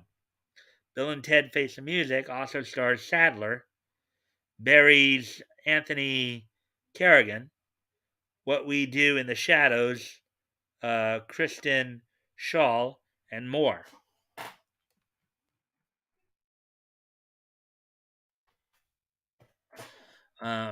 Bill and Ted's Roll the Dice #1 releases June 15th from Opus Comics. Additional covers come from Matthew Skiff, Pio Paulo Santana, Tom Feister, Ryan Christensen, and Carlos Dottoli. The final order cutoff, FOC date, for Bill and Ted Roll the Dice #2 is June 20th. All right, there we go with that one. I don't know if we have one or two more here. All right, this will be our last comics article. Before I get to that, of course, I'm going to need to step away from the computer for a moment. Be right back.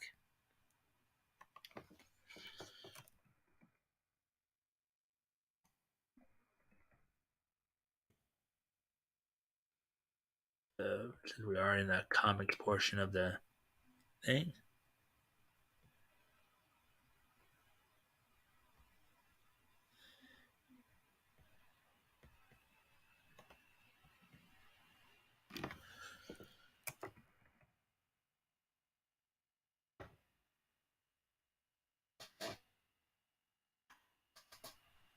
All right, there we go.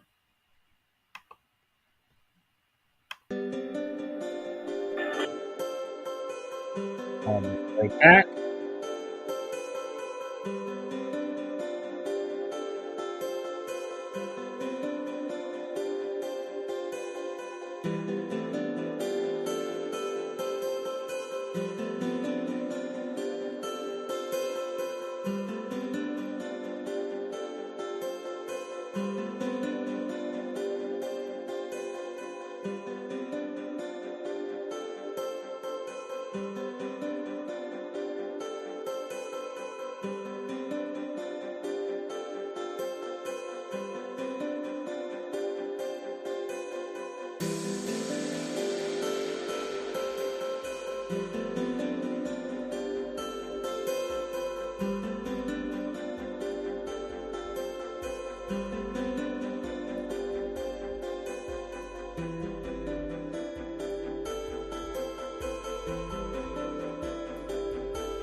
Alright, I'm back.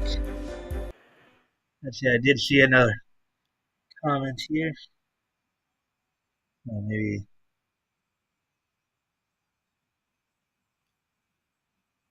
just those were my own comments.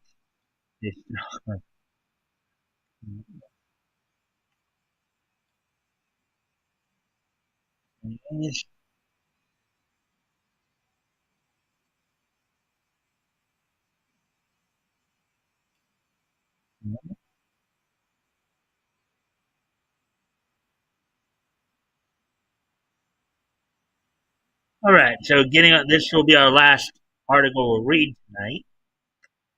Um, and of course, got wrestling roundup to do, and then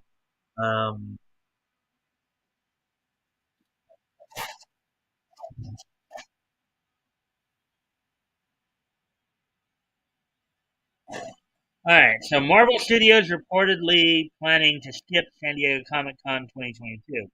Your report suggests that Marvel Studios will not have a presence at San Diego Comic Con 2022. Article by Central Gilman published 9 hours ago. So here, let's see what's going on here. San Diego Comic Con 2022 SDCC will be without one of the largest players when its doors open on July 21st. According to One Take News, Marvel Studios will be skipping this year's convention. Disney, Marvel's parent company, is running D23 Expo 2022 this coming September and reportedly wants Marvel to have a major presence. This would mean that any major announcements that were supposed to take place during Comic Con will most likely take place in 2023. There are also heard rumblings that Marvel Studios would be skipping San Diego Comic Con. This would not be the first time Marvel Studios passed up San Diego Comic Con. The company did not attend, which was right after Avengers Infinity War released one comic on home material and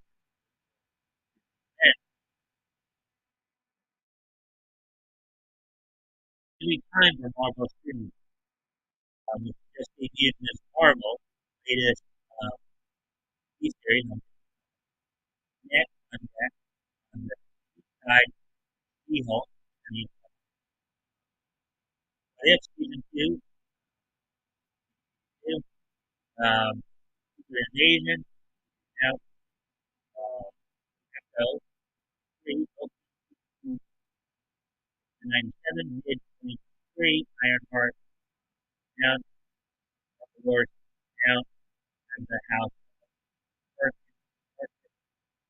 um, down, Daredevil, down, Omen, down, all the Mummies, down, Spider-Man, first year, down, Battle of the series, down, and of Shang-Chi and the Legend of the Ten Rings to be announced. Also, it has an Untitled Halloween special and the Guardians of the Galaxy Holiday special, which are set to premiere in October and December, respectively. Finally, I am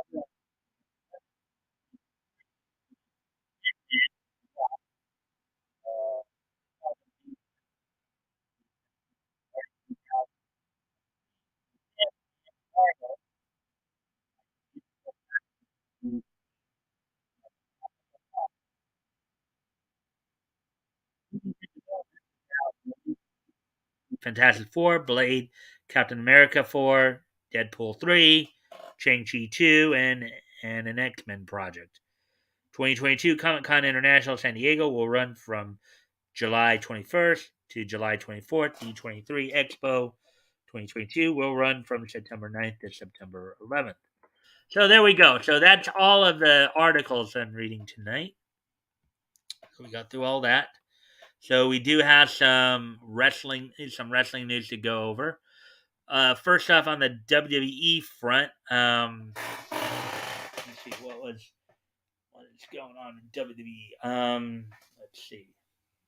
Oh yeah, initially they had planned a Roman Reigns match at Money in the Bank, where he would be taking on Riddle. That has now been canceled, apparently, due to low ticket sales. And what may be another case where they're moving a show from an arena to a stadium, or vice versa.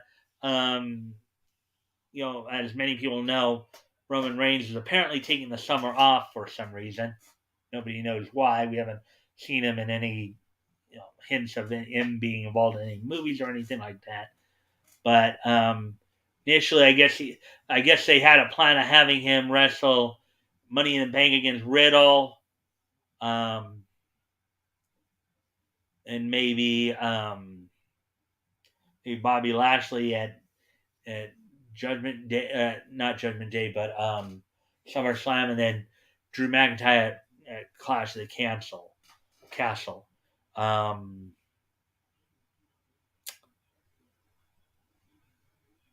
But those plans may be up in the air because, again, he's not in the WWE right now. He's taking some time off. Nobody knows why, but with that, so let me also talk a little bit here about some AEW news. So last night, Jon Moxley eventually advanced to become AEW's representative at the Forbidden Door pay-per-view when they crown an interim world champion. As many as I've reported over the past few days, CM Punk had broken his foot during the title match against Hangman Adam Page. Was required to have surgery. He was ready to relinquish the title, but Tony Khan told him, "No, you're not relinquishing the title." So now, Ryan O'Reilly or Kyle O'Reilly won the Battle Royal last night and then lost to Jon Moxley in the main event. So Moxley will represent AEW at Forbidden Door for the interim AEW World Heavyweight Champion. Also on last night's Dynamite show, they introduced a new title, the All Atlantic Championship, which has, I guess, which basically will have 8 international competitors that will all go down to a fatal 4-way at Forbidden Door. Pac, representing Britain, defeated Buddy Matthews, representing Australia, going on to the 4-way match. You also will have in there Ethan Page taking on Miro, another match. Let's see. And then on the right side, Penta Oscura, representing Mexico, going up against Malachi Black, apparently representing France. And of course, the other match I was telling you about, Miro, I guess, representing one of the countries in Eastern Europe, while Ethan Page representing Canada. And then New Japan will have a representative too. I guess apparently a couple of their guys will be competing as well. So, but the finals for the All-American Championship will be a 4-way match at Forbidden Door.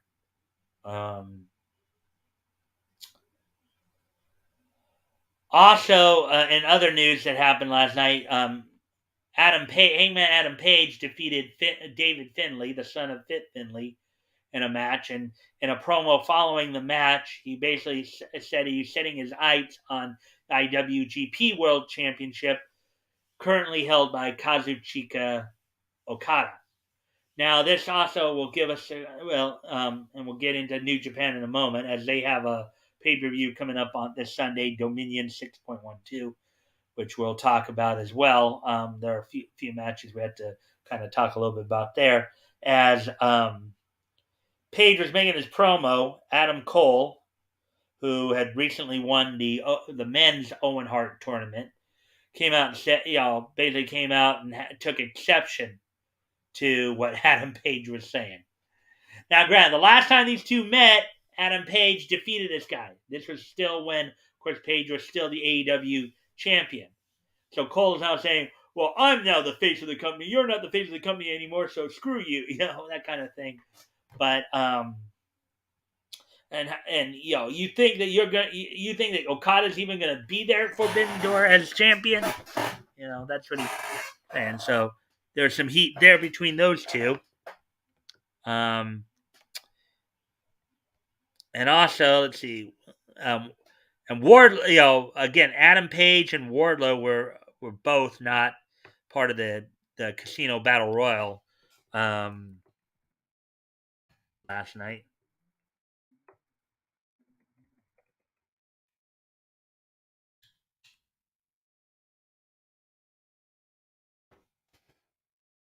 Yeah, but and they had different reasons, of course, in which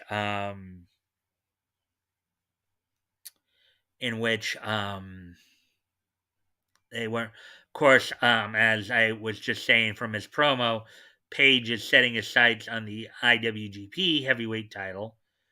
Uh,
Hey,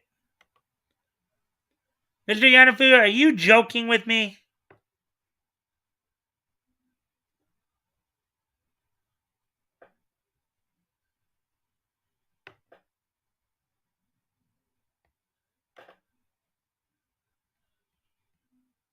Now I can hear.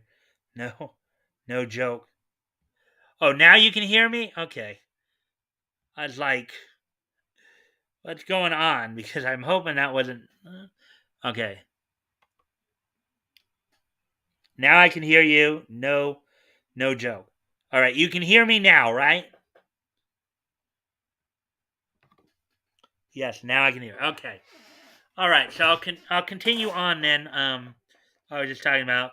So yeah, Wardlow is setting his sights on the TNT Championship, currently held by.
Can you hear me now?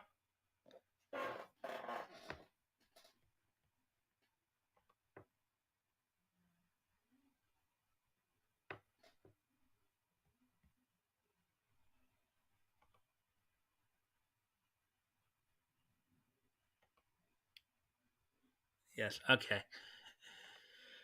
Yeah. All right. So, anyways,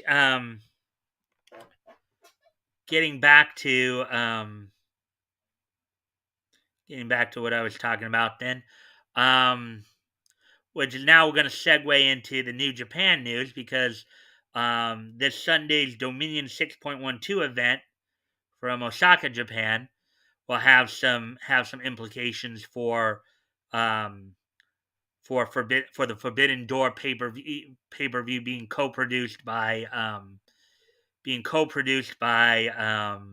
AEW and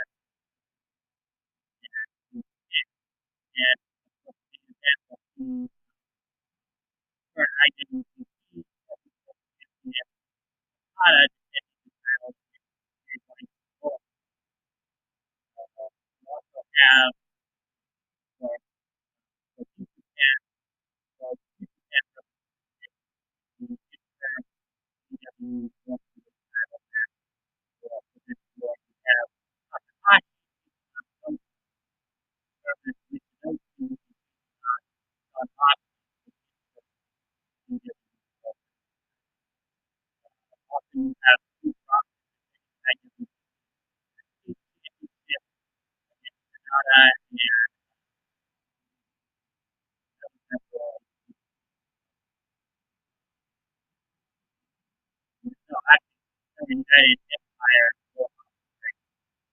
um, and much more. Um, so that's New Japan news, and now finally to some NWA news. As this Saturday, the 11th, the NWA will be holding its Always Ready, um, pay per view from Nashville, Tennessee. Of course, I've already talked about the card a bit, but just as a reminder to everybody, Matt Cardona, formerly Zack Ryder in the WWE, will defending the NWA World Heavyweight Championship against Nick Aldis. You also have on the card Camille defending the Women's Championship against Kylan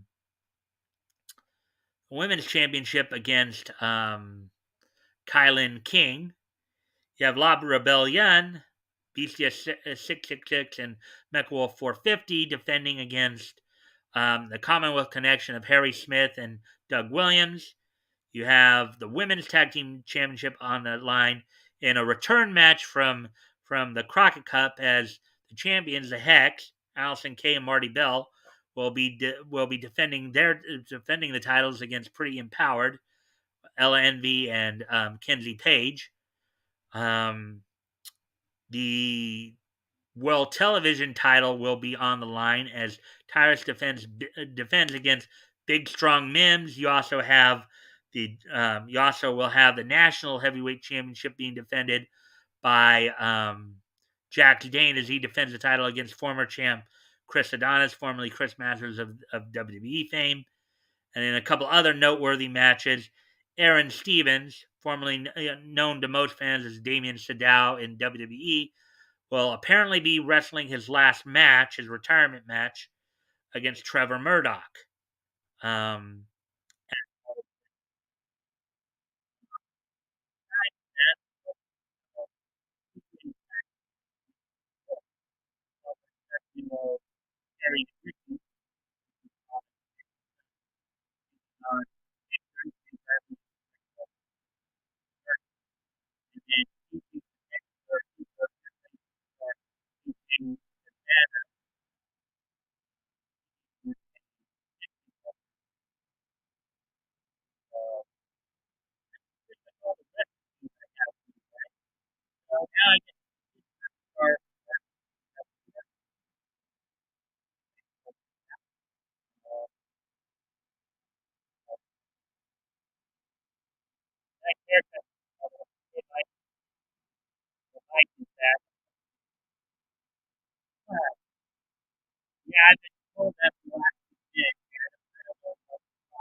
Um,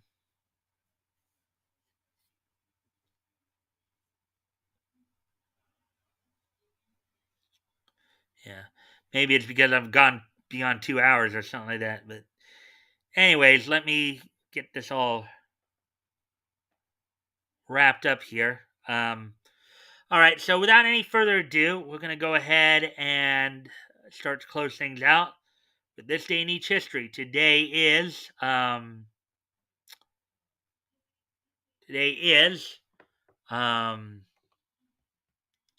Thursday, June. Not 2 hours or something like that. But anyways, let me get this all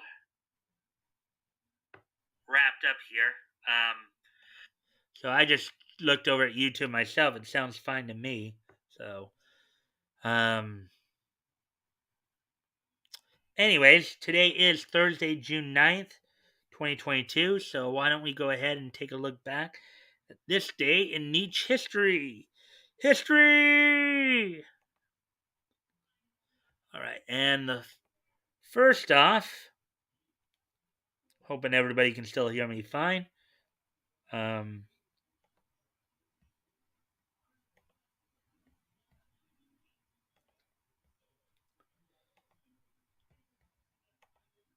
First off, we're going back to 1992, 30 years ago today. And on this date, 30 years ago today, Betty and Veronica Spectacular #1 went on sale from Archie Comics.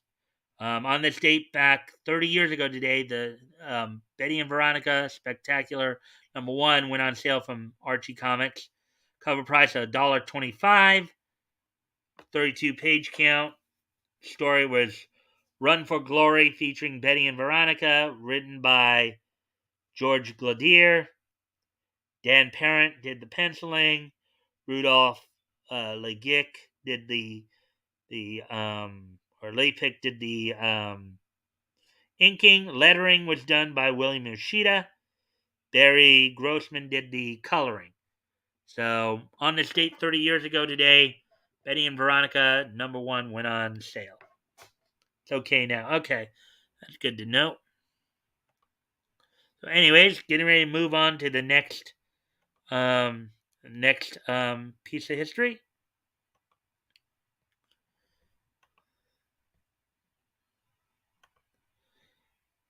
As on this date, 15 years ago today, Ring of Honor held its domination event at the Philadelphia National Guard Armory in Philadelphia, Pennsylvania. Main event of the show saw Takeshi Morishima defeating Roderick Strong to retain the ROH World Championship. Bryan Danielson, current AEW star Bryan Danielson, defeating Now McGuinness. The show, the Briscoe brothers defeating the Kings of Wrestling, Chris Hero and Claudio Castagnoli, better known to most fans as Cesaro. A 2 out of 3 falls match to retain the ROH tag team titles. So, on this date, 15 years ago today, Ring of Honor held its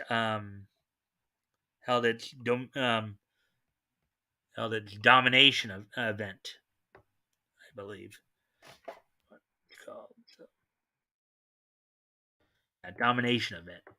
And finally, on a bit more of a sad note that happened 5 years ago, and Batgoat, you should know about this one a little bit too, because it's uh, Mr. Yanafui came out with something here. Donald Duckmate, um, Donald Duck makes his first appearance. June 9th, 1934. Oh, okay.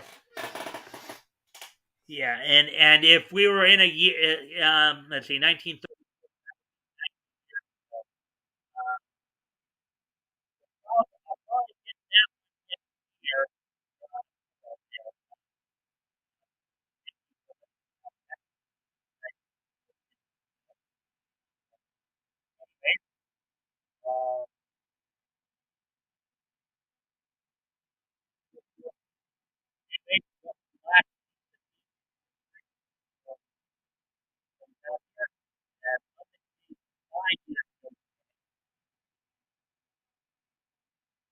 Adam West,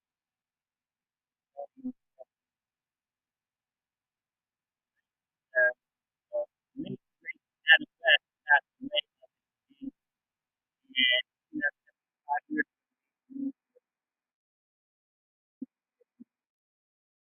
5 years old.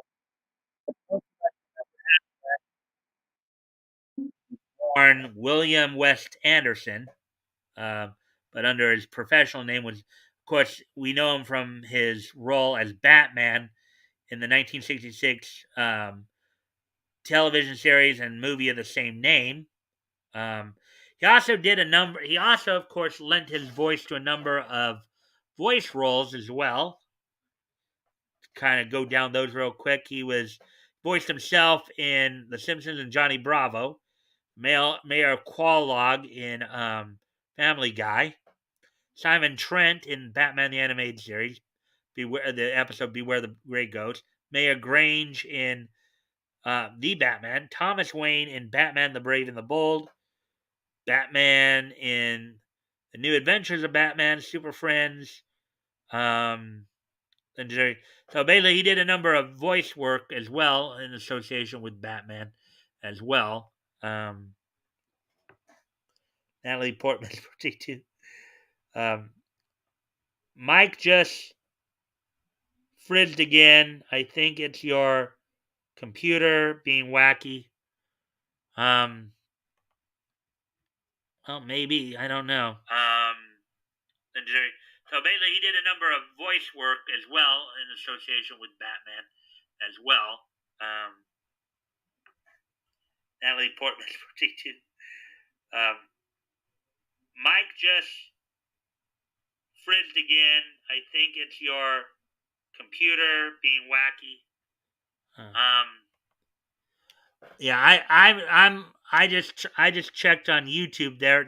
Again, it sounds fine to me. Um,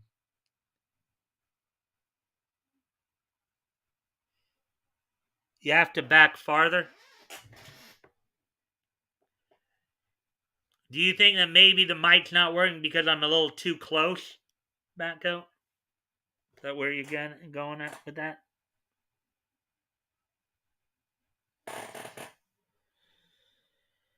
All right. Well, anyways, um,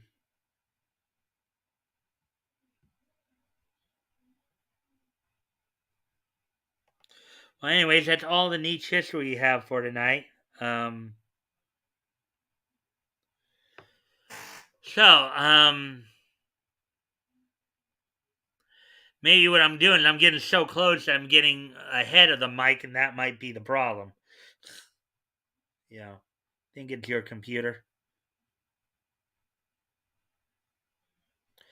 Well, I'm not. I don't think it is Batgoat because I just checked the YouTube audio, and it seemed fine to me there. Um, we'll talk tomorrow night before the show and get it figured out. Maybe the problem will solve by itself tomorrow. But anyways, oh yeah. So let me see here. All right, so guys, don't forget tomorrow night is our weekly look back at comics history, in which will be continuing our look at February 1939 as as um, as we'll be looking at Dell Comics and Batcode. I'll send you the StreamYard link sometime during the day tomorrow.